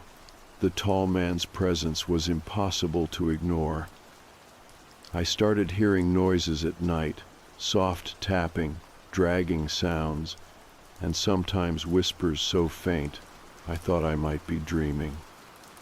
I checked every window and door, locking and double locking, but the sense of being watched never left me. The house felt alive in a way that was not comforting. Neighbors began to share more stories, some hesitant, others with a knowing look. They spoke of shadows seen from their windows, unexplained noises, and a figure that moved silently around the houses at night. Some believed it was the spirit of a child lost long ago. Others thought it was something darker. The house and the neighborhood seemed tied together in a web of old secrets and half-forgotten tales. I became obsessed with finding the key. I searched the house from top to bottom, looking behind furniture, inside drawers, even in the garden. My niece helped sometimes, pointing out places she thought were important, or where the tall man might be hiding something. We never found it, but the search became a way to fight back, a way to reclaim some power over the fear that gripped us. One afternoon, I decided to explore the basement again. The air was cold and damp, the walls lined with old pipes and peeling paint. I shone a flashlight around, looking for anything unusual. The claw marks and handprints covered a section of the wall near the locked door. The marks were deep, almost as if someone had tried to claw their way out. I wondered how long ago they had been made, and what stories they could tell if walls could speak. I noticed something else that day, a faint smell, like something burnt mixed with damp earth, lingering near the door. It was faint but distinct, and it made the hairs on the back of my neck stand up. I could not explain it, but it felt like a warning or a sign. I stepped back and took a deep breath, trying to steady myself. That night the knocking started again, soft and slow at first, then growing louder. It was not just at 2:47 anymore. It happened at odd times, sometimes multiple times a night. My niece clung to me, whispering about the game and the key. I tried to comfort her, telling her I would keep her safe, but the fear was real and deep, and I felt it too.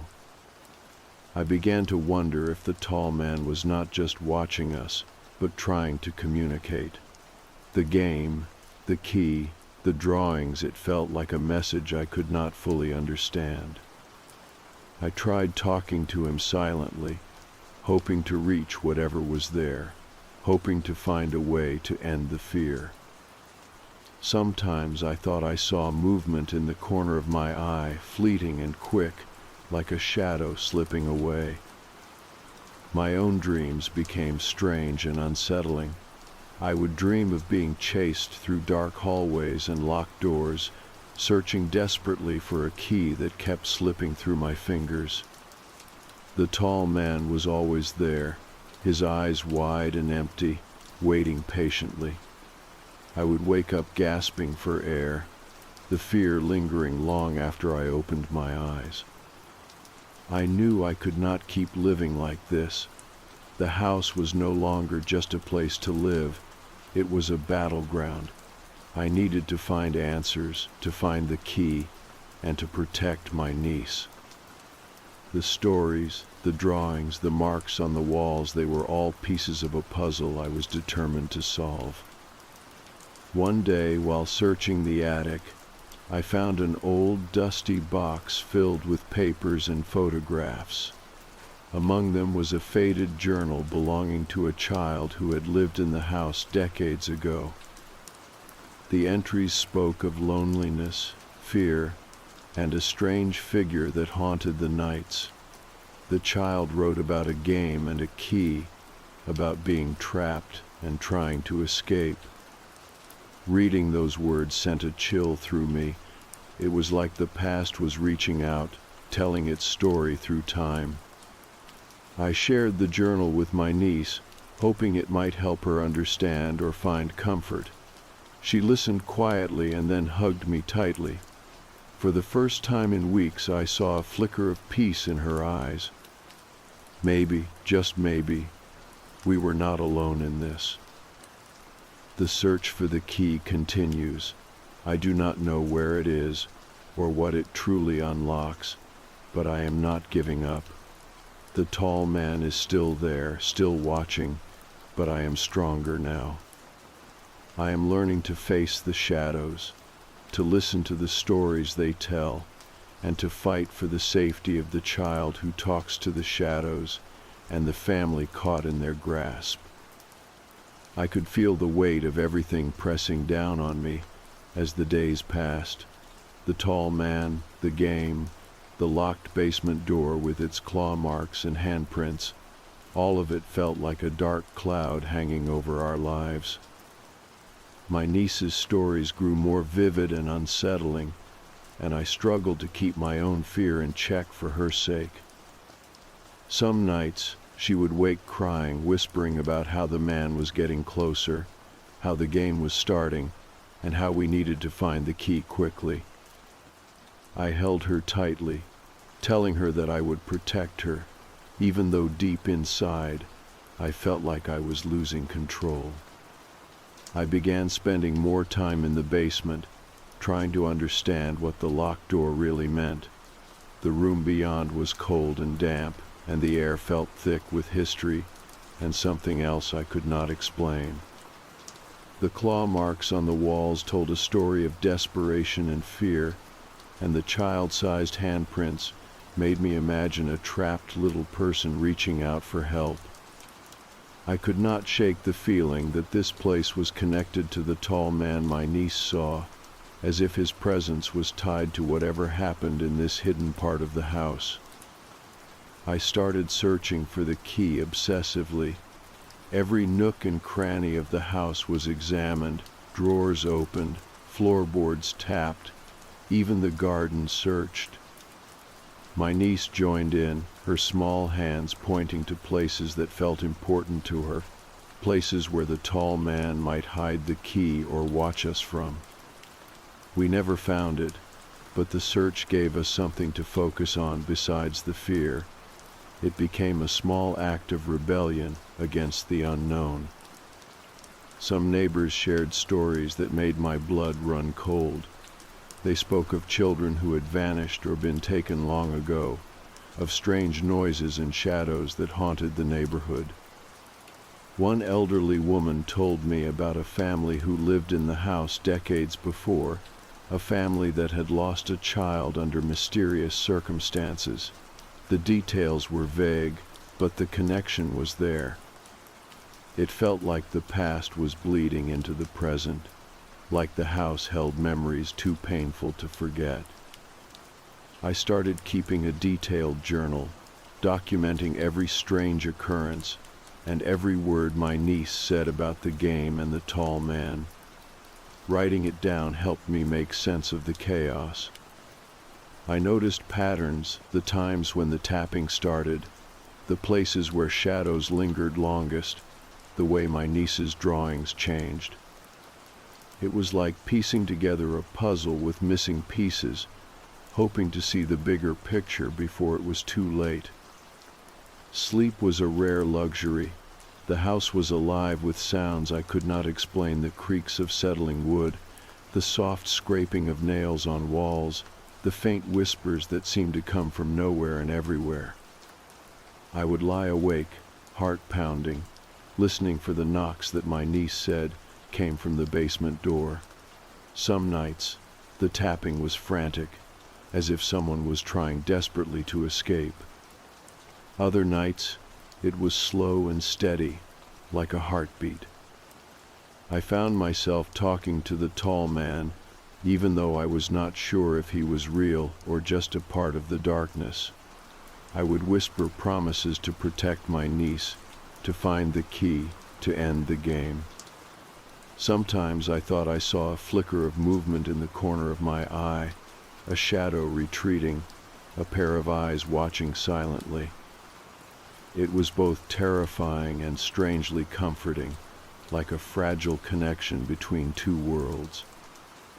The relationship between my niece and the tall man was strange and complicated. She was both afraid of him and fascinated. She told me about conversations they had, about how he was lonely and wanted to play but did not know how to join the living. She said he was sad and sometimes angry, but he never hurt her. It was a confusing mixture of fear and empathy that I struggled to understand. I reached out to a local historian who specialized in the neighborhood's past. She shared records and stories that confirmed some of the things I had heard from neighbors. The house had a dark history, with reports of disappearances and strange occurrences dating back decades. The locked basement door, she told me, was rumored to hide secrets that many preferred to forget. It was as if the house itself was a keeper of untold stories. The pressure of all these discoveries and fears began to wear on me. I felt exhausted and overwhelmed, caught between protecting my niece and uncovering the truth. I worried that the tall man's presence was growing stronger, that the game was closing in. The key felt like the only hope, a way to break free from the cycle of fear. One evening, while helping my niece with a drawing, she suddenly stopped and pointed to a spot on the page. "There," she said quietly. "The key is there." It was a simple sketch of the basement door with a small glowing shape next to it.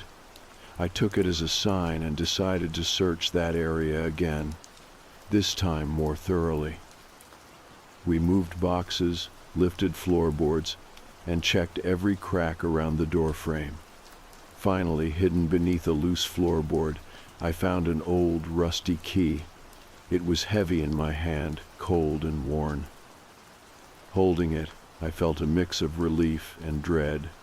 This key might unlock the basement door, but what waited behind it was still unknown. That night, I sat with my niece and told her that we had found the key. Her eyes lit up with a mix of hope and fear. We made a plan to open the door together, knowing that it was a step into the unknown, but also a chance to end the game. We promised to watch out for each other and to face whatever was there with courage.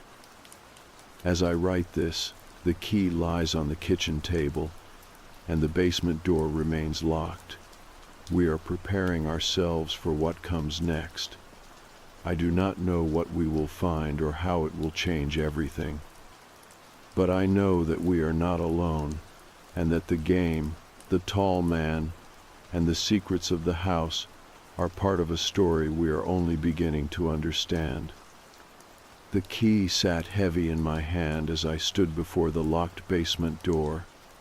It was the moment I had been dreading and anticipating all at once. My niece's small fingers wrapped tightly around mine, her eyes wide but resolute. The game we had spoken about so many times was no longer just in her drawings or whispered words. It was real. It was happening now. I took a deep breath and slid the key into the rusty lock.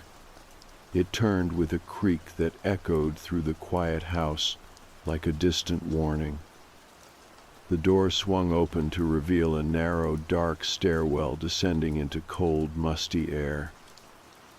The basement beyond was dimly lit by a single bare bulb hanging from the ceiling, casting long shadows that danced on the walls.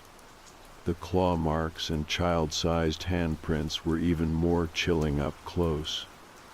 The walls seemed to close in around us as we stepped inside, the silence broken only by the soft tapping of our footsteps.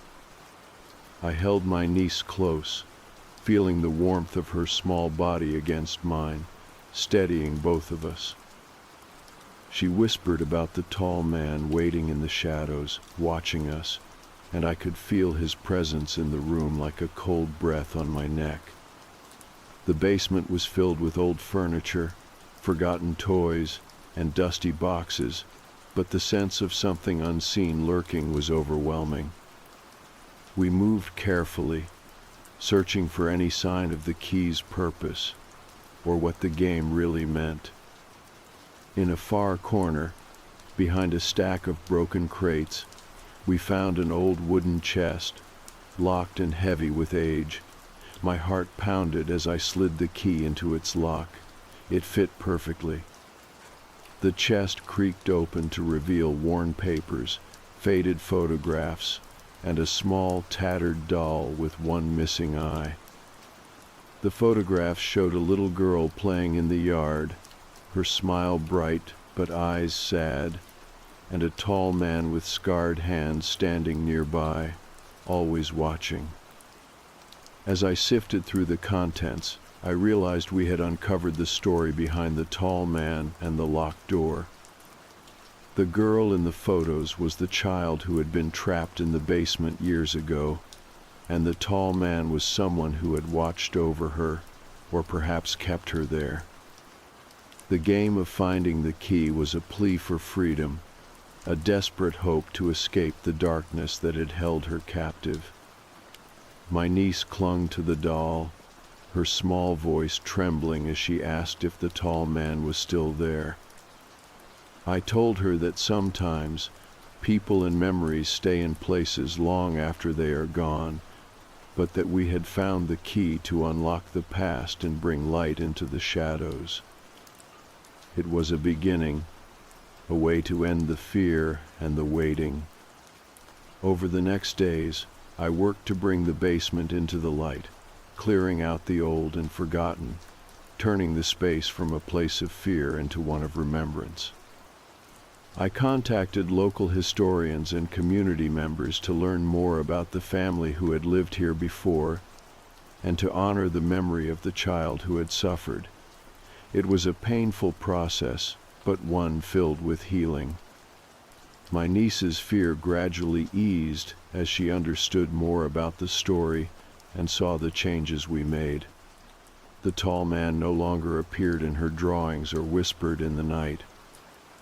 The game was over, and with it, the shadow that had hung over our lives began to lift. The house felt lighter, filled with the warmth of hope and new beginnings. Looking back, I realize how fragile the line between past and present can be, and how the stories we uncover can shape our understanding of the world around us. The child who talked to the shadows was never truly alone, and neither was I. Together, we found the courage to face the darkness and the strength to bring the light back into the house.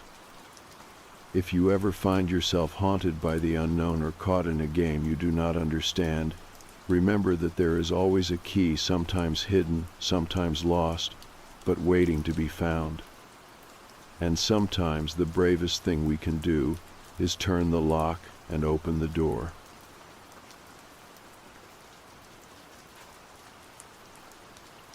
I did not set out to buy a freezer full of nightmares. Honestly, I just wanted something for extra storage.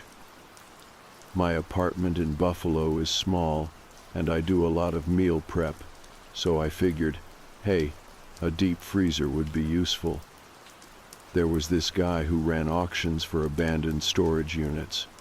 Not fancy ones, just random lots from people who stopped paying the rent. Sometimes you'd get lucky. Most of it is junk, broken furniture, old baby clothes, but every once in a while there's something useful. This one unit had a few beat-up dressers, a mattress with questionable stains, and in the back, a white chest freezer. It was dented but not terrible, no smell, still had the power cord. The auctioneer knocked $50 off the starting price if you agreed to haul everything out by the next day. So I bought it, the whole unit, cleaned out the garbage, got the freezer loaded into the back of my friend's truck. We got it into my place the same night, wiped it down, and plugged it in. It worked, hummed to life like it had never been left in some forgotten corner of upstate New York. Cold and quiet. I didn't put anything in it yet. Wanted to let it run for a while first. Make sure it held temperature. The first 2 days were fine. No noise, no weird smells. Just this new bulky appliance sitting in the corner of my kitchen like a silent roommate. Day 3, though, that's when it started leaking. At first I thought maybe I had spilled something.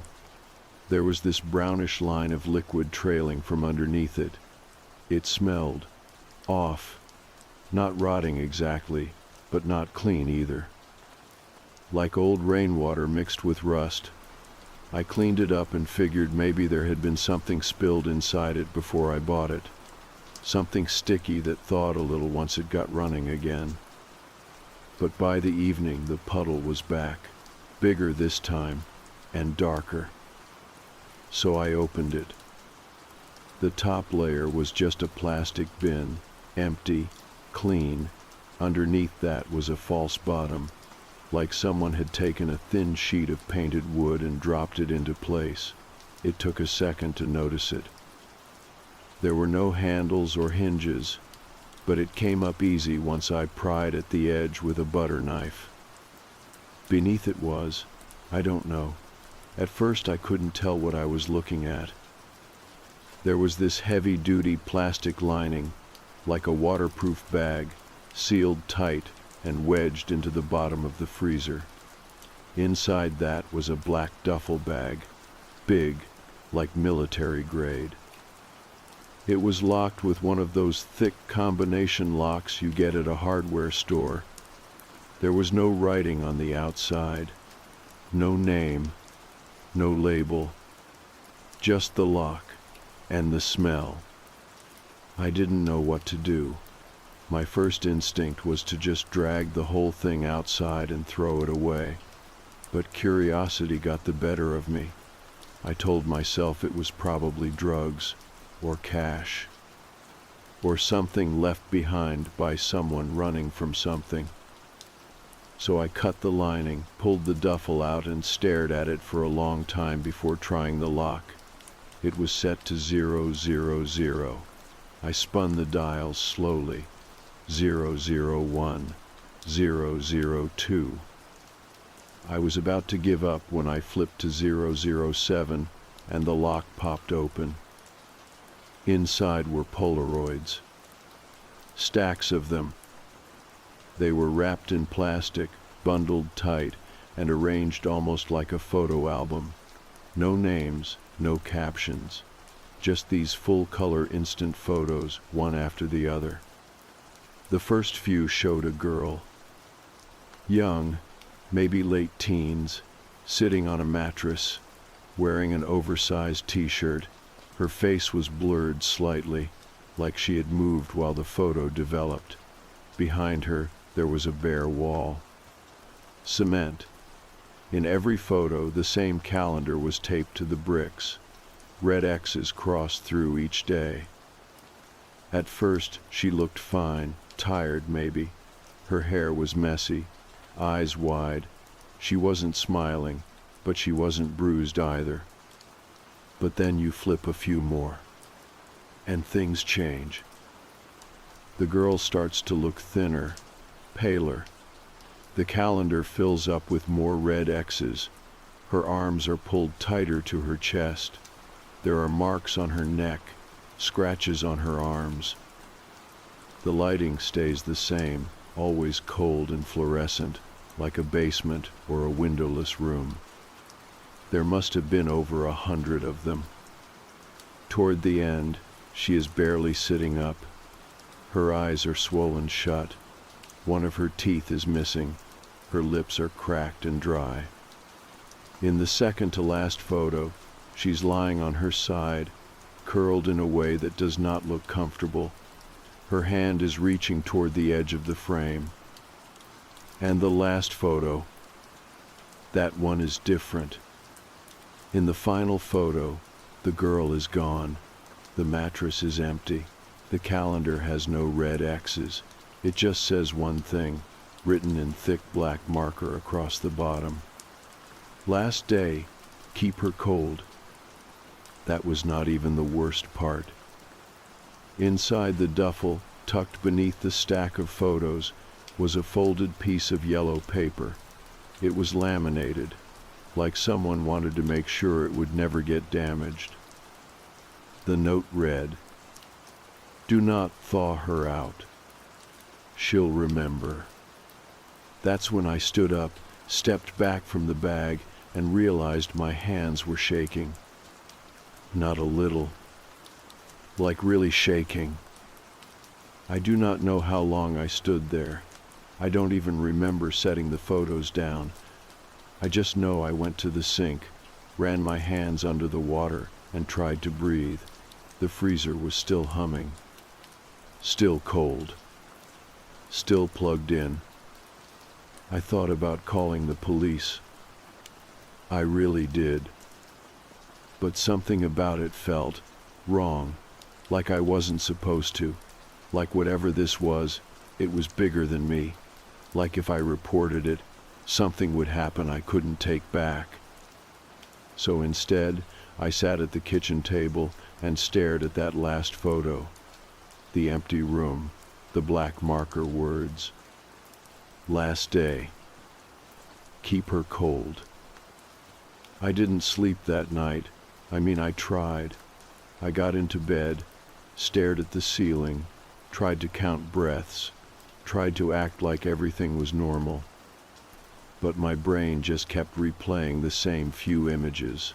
The girl's face in the photos, that room, that damn calendar. And especially the last one where she was gone and someone had written those words like a warning. Last day, keep her cold. And then the note. Do not thaw her out, she'll remember. I got up around 4 in the morning and went back to the kitchen. The freezer was still there, quiet in the corner like it had not done anything wrong. I opened it again. Not to look at the duffel this time, just to see it.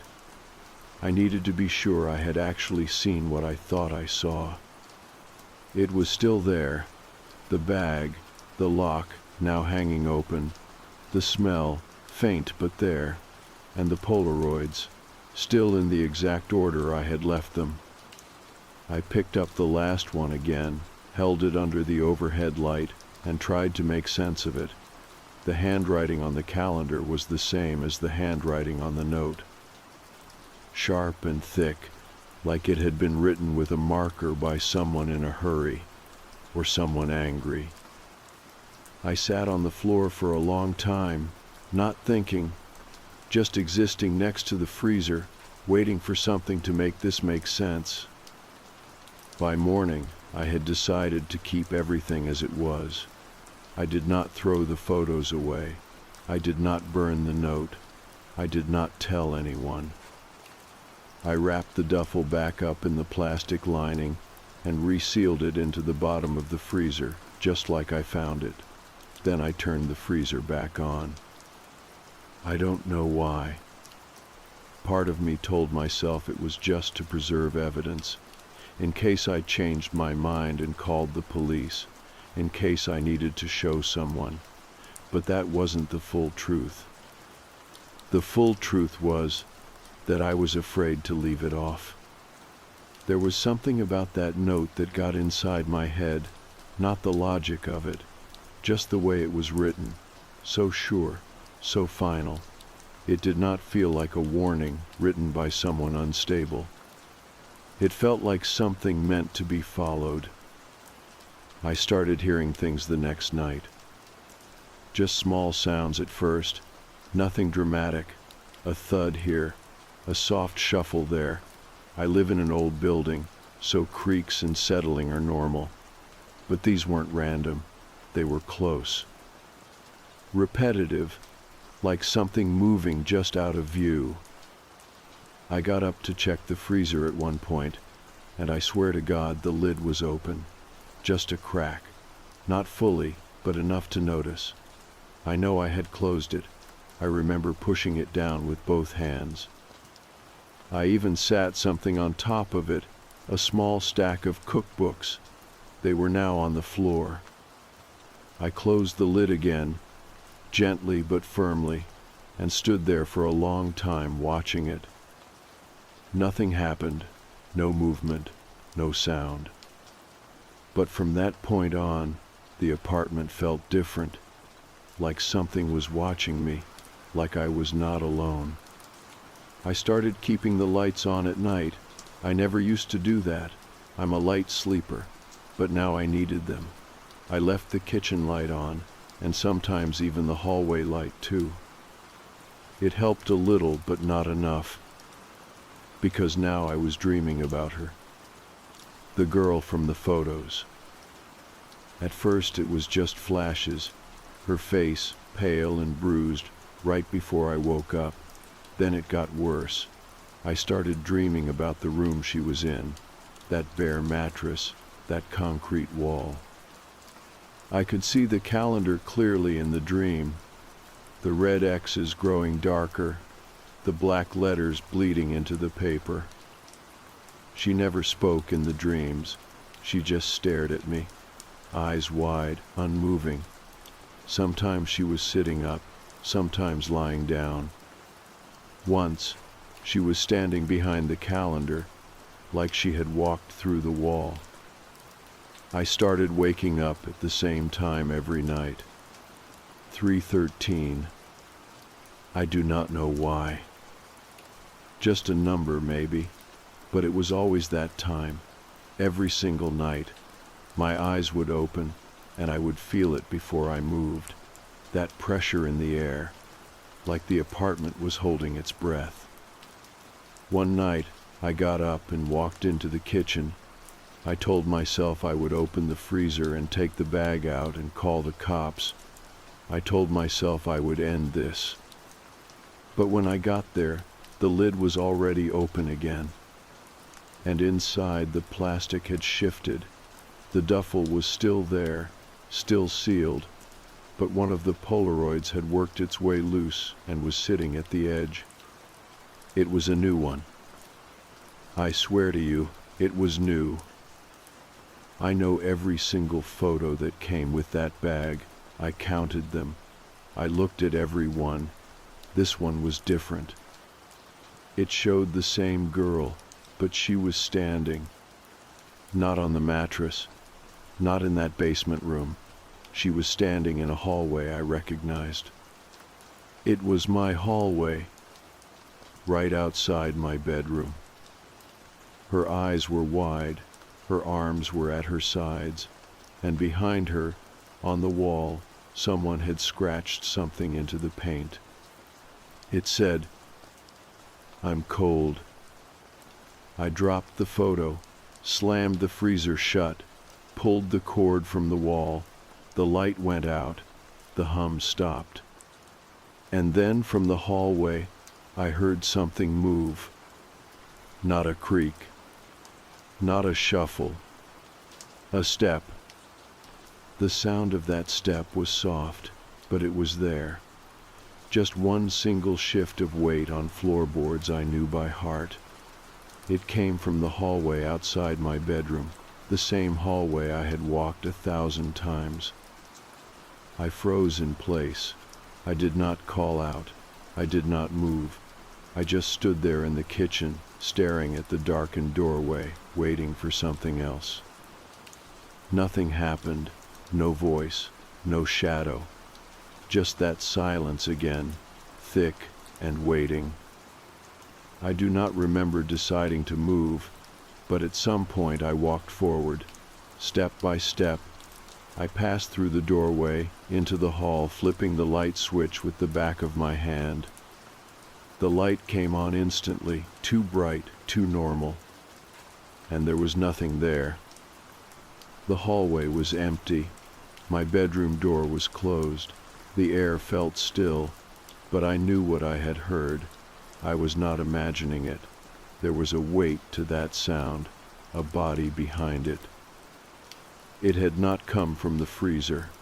It had come from the hallway. I stood there for maybe 10 minutes, listening, breathing slow, trying to keep my thoughts from spinning out. Eventually, I opened the bedroom door, stepped inside, checked the closet, checked under the bed, nothing. But something had changed. I went back to the kitchen, unplugged freezer still sitting in the corner. The photo I had dropped was still on the floor, face down. I picked it up carefully. My hands were shaking again. It was still the same. The girl, my hallway, the scratched wall behind her with those words. "I'm cold." That night, I stayed on the couch with all the lights on and a hammer in my hand. Not a weapon, really, just something to hold. I do not think I slept. The next day, I went to work like nothing happened. I kept telling myself maybe I was just tired, that it was a stress dream, that maybe the photo had been buried deep in the duffel and just shifted when the plastic warmed up. But that didn't explain the hallway, or the scratching, or the noise. I stopped talking to people that week, not because I was hiding anything, but because I didn't trust myself to speak without letting something slip. What was I going to say? That I found a bag of photos under a freezer, that one of them now shows a girl standing outside my bedroom. No one would believe me. I barely believed it myself. 3 nights later, I tried to throw the bag away. I waited until midnight, loaded the duffel into a garbage bag, tied it 3 times and walked it to the alley behind my building. I tossed it into the dumpster like it was just trash. For a moment, I felt this weird mix of guilt and relief, like I had just broken a rule but also done something necessary. I went back inside, closed all the windows, locked the door, slept with a fan on to drown out any noise. The next morning, the bag was back. I swear to you, it was back. I walked into the kitchen, groggy, rubbing my eyes, and there it was, sitting on the floor in front of the freezer, the plastic still wet, the lock still open. I did not scream, but my whole body recoiled. I stepped back like it was going to move, like it might try to crawl toward me. I checked the door, still locked, windows closed, no sign of a break-in. But the bag was back. So I did what I had done the first time. I put it back in the freezer. I sealed the plastic. I pushed it down into that lower compartment. I closed the lid and plugged the cord back in. And the hum returned. Later that day, I sat on the edge of my bed with my phone in my hand, debating whether to call the police. I thought about every headline I had ever read. Man finds disturbing photos. Family discovers mystery in storage auction. They always ended the same way, with cops, with questions, with something being taken away. But the truth is, I was not afraid of getting in trouble. I was afraid they would not believe me. I mean, how do you even explain something like this? How do you hand over a photo of a girl in your own hallway when the night before she was not real? I didn't call. I didn't tell anyone. That weekend I stayed mostly in the bedroom. I stopped opening the freezer. I taped the lid shut. I shoved heavy books on top of it and put a chair against it just to be sure. It was ridiculous, I know. Like putting up a fence to stop a flood, but it made me feel better. Then, on Sunday night, the dreams changed. This time I was in the room, the one from the photos. I could see the girl lying on the mattress. She was breathing, but slow. Her eyes were open, but barely. I wanted to speak, but my mouth would not open. I just stood there while she looked at me. Behind her, the calendar was almost full, only one square left unmarked. In that last square, someone had drawn a red circle. When I woke up, my mouth was dry and my hands were clenched into fists so tight my nails had left marks in my palms. I walked out to the kitchen, dread sitting heavy in my chest. The chair was tipped over. The books were on the floor. The tape had been peeled back. And the lid to the freezer was open. Not fully, but enough. Just a crack. Inside, something new had surfaced. A single photo. This time, it was just the mattress. Empty, but the calendar was gone. In its place, scratched into the concrete wall, were 3 words. She is waking. Didn't want to look at the photo. I really didn't, but I did. It was sitting right on top of the bag, like someone had placed it there intentionally, Same Polaroid size, same faded tone, but this one was different. There was no girl, no calendar. Just the bare mattress, the concrete wall, and scratched into the cement, barely legible under the bad lighting, were those 3 words. She is waking. It was the first time I felt something cold crawl under my skin, like it was moving up my spine without touching it. Not fear exactly, more like a knowing. Like I had passed some invisible line I didn't even realize was there until I was already on the other side of it. I didn't touch the photo. I didn't touch anything. I closed the lid of the freezer slowly, without sound, and backed away. The hum kicked back in, soft but steady. That same low sound I used to find comforting. Now it just sounded like a whisper, with its mouth pressed against the wall. I spent the rest of the morning sitting at my kitchen table, holding a cup of coffee I didn't drink, staring at the freezer without blinking. The sun moved across the floor. My phone buzzed once. A weather alert.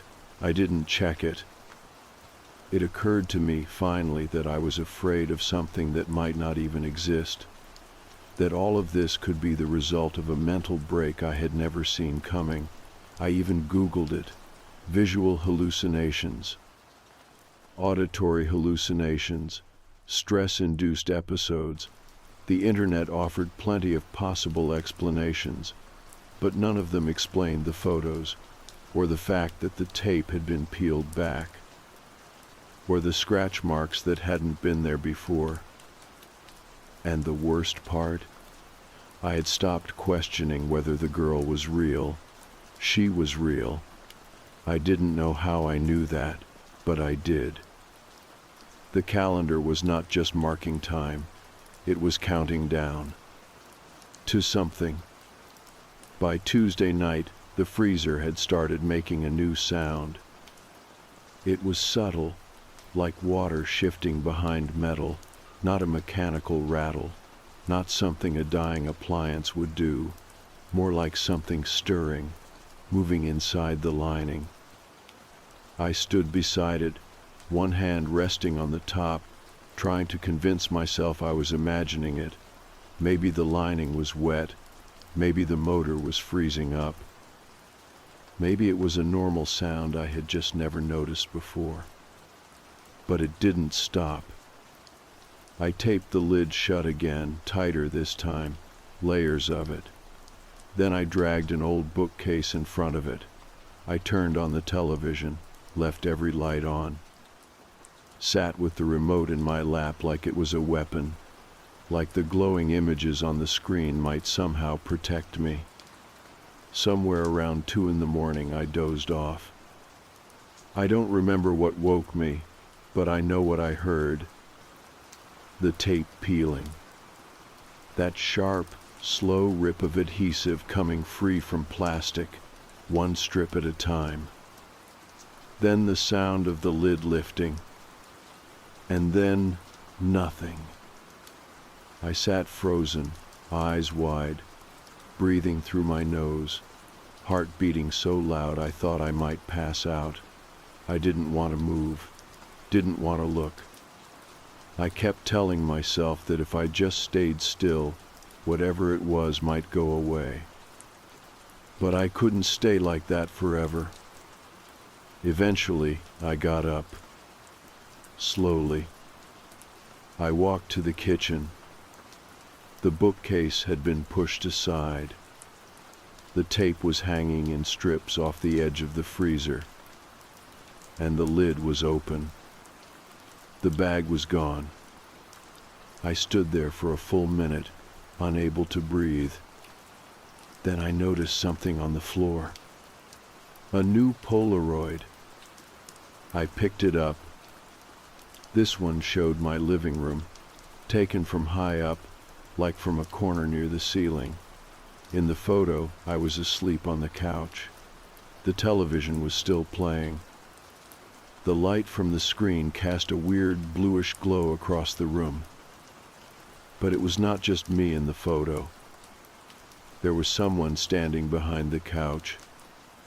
Bare feet, pale legs, a white nightshirt, hair hanging down over the face. The girl. She was there, standing behind me, watching. I dropped the photo. I started to shake. My mouth felt too dry to scream. I turned in place, looking around my own apartment like it was unfamiliar. My ears were ringing. My thoughts were loud, overlapping. I could not tell what was real anymore.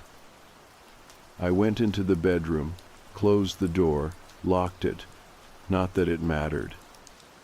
I did not sleep. Just sat with my back to the wall, staring at the crack under the door, listening for movement. Nothing came. By morning, the bag was back. Inside the freezer. Same position, same plastic seal, and resting on top, another photo. This one showed the freezer itself. Closed, taped, the bookcase still in front of it.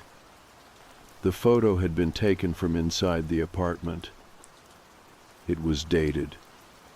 That morning's date. Written in black ink on the bottom border, which meant someone had taken it before I even woke up, which meant someone was still here. I don't remember eating, or showering, or speaking. I just remember wrapping that photo in paper towels, stuffing it into my desk drawer, and pacing back and forth across the apartment until my legs went numb. There was something about the way she was appearing now. Not angry, not violent, just present. Like she was watching, like she was waiting. I started to think about the note again. Do not thaw her out. She'll remember. What if it wasn't a warning about her being dangerous? What if it was about guilt? Memory? What if the person who wrote that note had done something terrible and was afraid of being remembered? What if the freezer had been used to preserve not just a body but a secret? What if I had opened something that was never meant to be opened?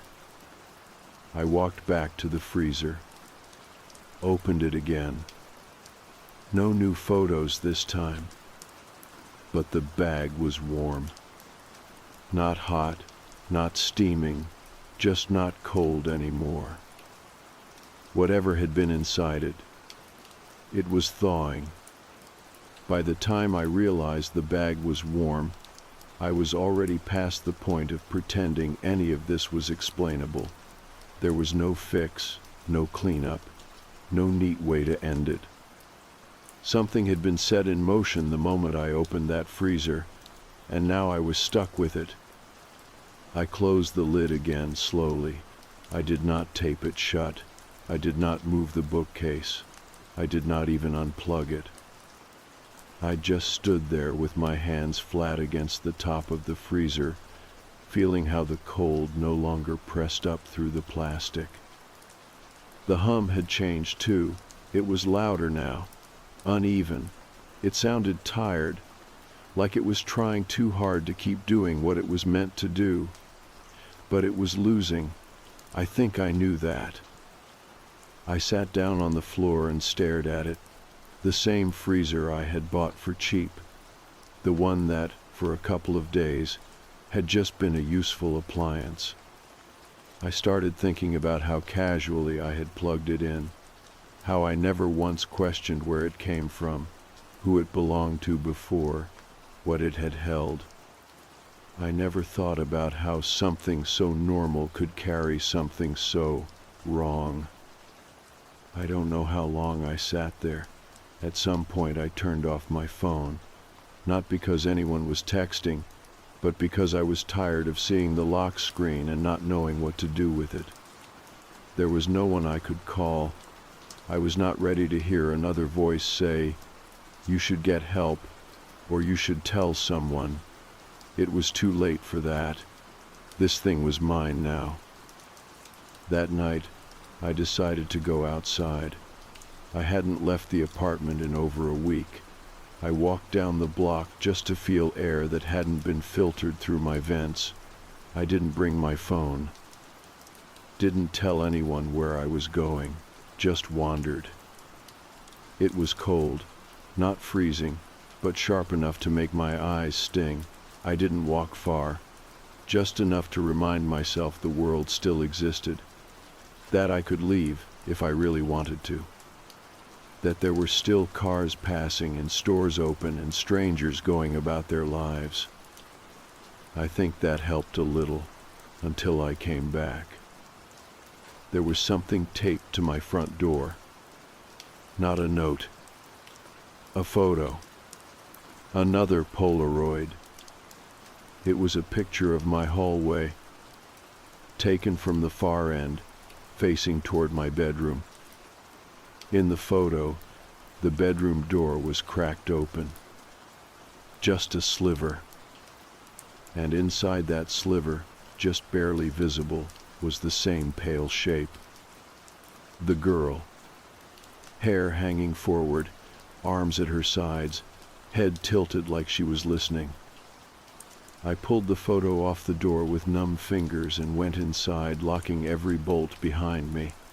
My ears were ringing again, that high sound you get when your body knows something before your brain does. I didn't bother checking the bedroom. I just sat down on the couch and stared at the photo, trying not to blink. She was getting closer. That was the feeling. Not just that she was in the apartment, but that she was moving.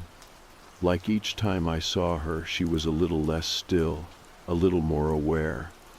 And now she was watching me back. I went to the freezer again, even though I didn't want to. I don't know what I expected.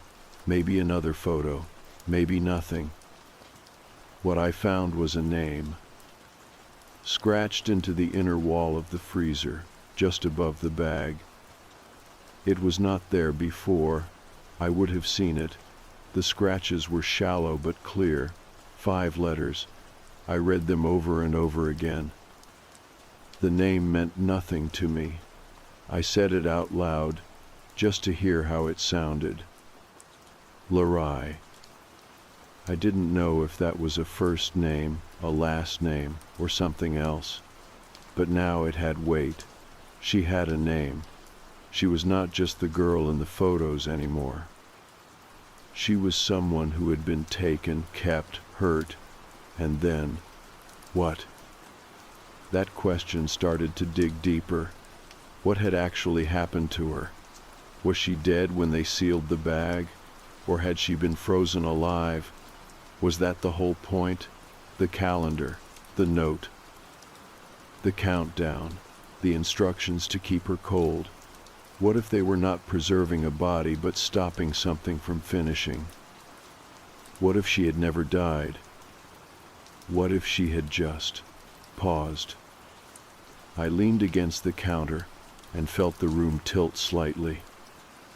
There were too many pieces now, too many signs that none of this was random, and I had seen enough horror movies to know where it usually goes from here. But this did not feel like a story. It felt like a memory that was slowly starting to come back to someone who should not remember. That night I heard footsteps again. Not one, not two, multiple. Moving from the kitchen to the hallway, from the hallway to the bedroom, then stopping. I turned on every light. Walked slowly into the bedroom. Nothing. I left the door open, sat on the bed with my eyes on the hallway, waited. At some point I must have drifted. When I opened my eyes, the room was darker. I looked around. The hallway was empty, but something was in the corner of the room. Another photo. Not on the floor this time, not tucked into the freezer. pinned to the wall, right above the head of my bed. It showed me, asleep, from above.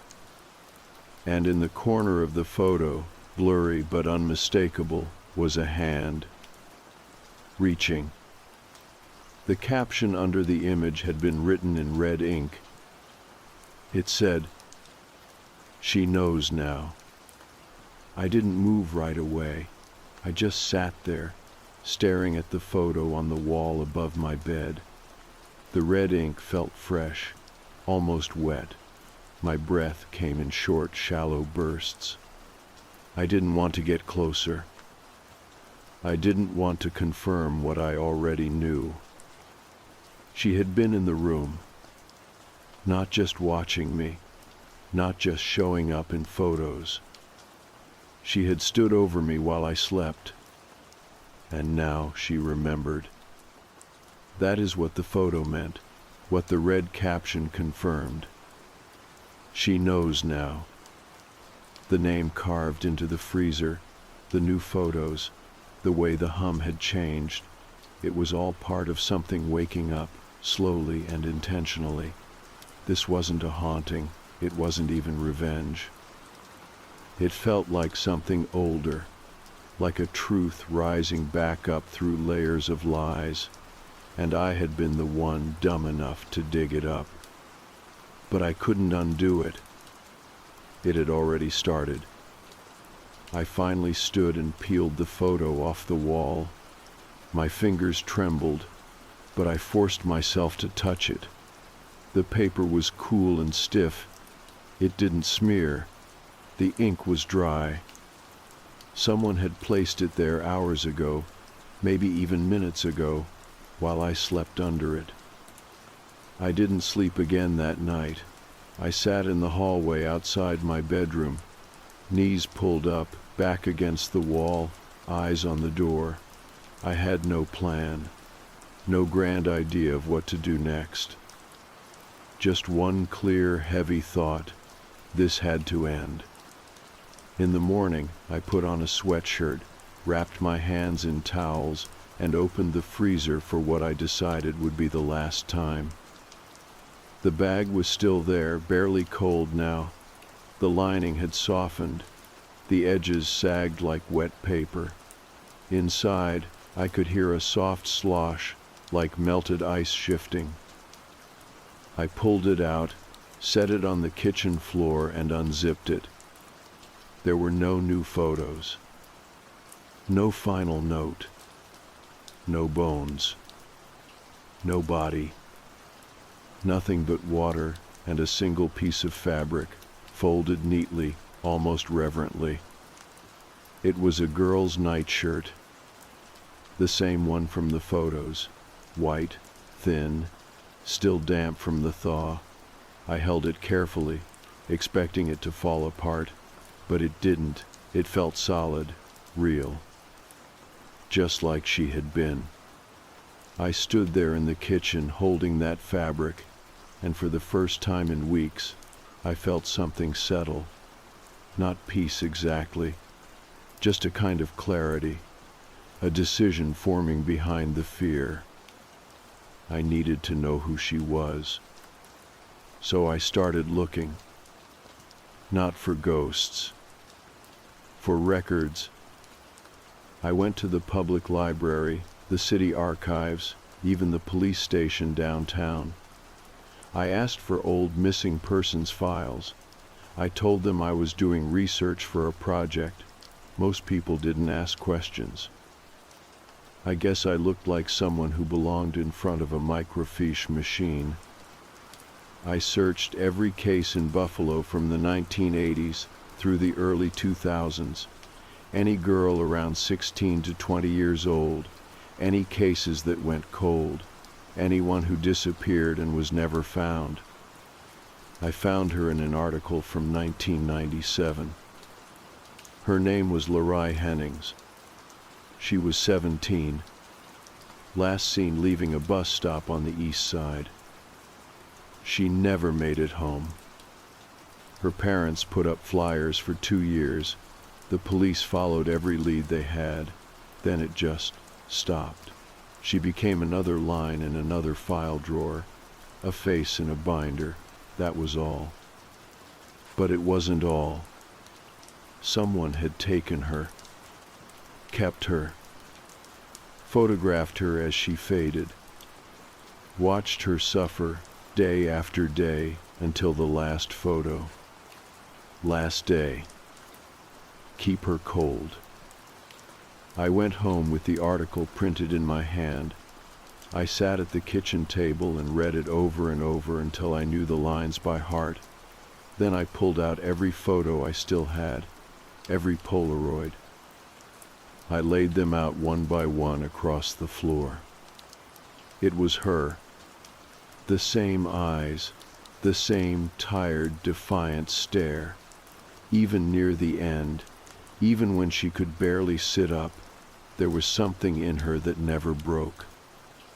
Someone tried to erase her, tried to seal her in silence. But she remembered, and now so did I. I burned the photos that night. All of them. It took hours. I used a metal trash can, tore the pictures slowly so they would catch faster. The smoke filled the apartment, sharp and chemical, but I didn't stop. I burned the bag too. And the nightshirt, and the name card. I turned off the freezer, unplugged it, rolled it out to the curb and left it there. The next morning, it was gone. I thought maybe that would be it. I thought maybe once it was all destroyed, I would be free of it. But Larai came to me one last time, not in fear, not in warning, in thanks. It was a dream, but I think it was more than that. She was standing in the hallway again, but she looked different, healthy, whole. She was not reaching. She was just there, looking at me like I had finally done what needed to be done. And then she was gone. After that, the noises stopped. The dreams stopped. The freezer never came back. The photos never reappeared. It was just me again. And a name I would never forget. I still think about her. Sometimes I light a candle. Sometimes I just sit quietly and say her name out loud, like a reminder, not of the fear, but of what was taken from her, and what she made sure no one could ignore. She was not a ghost. She was a girl, and she remembered. So I did too.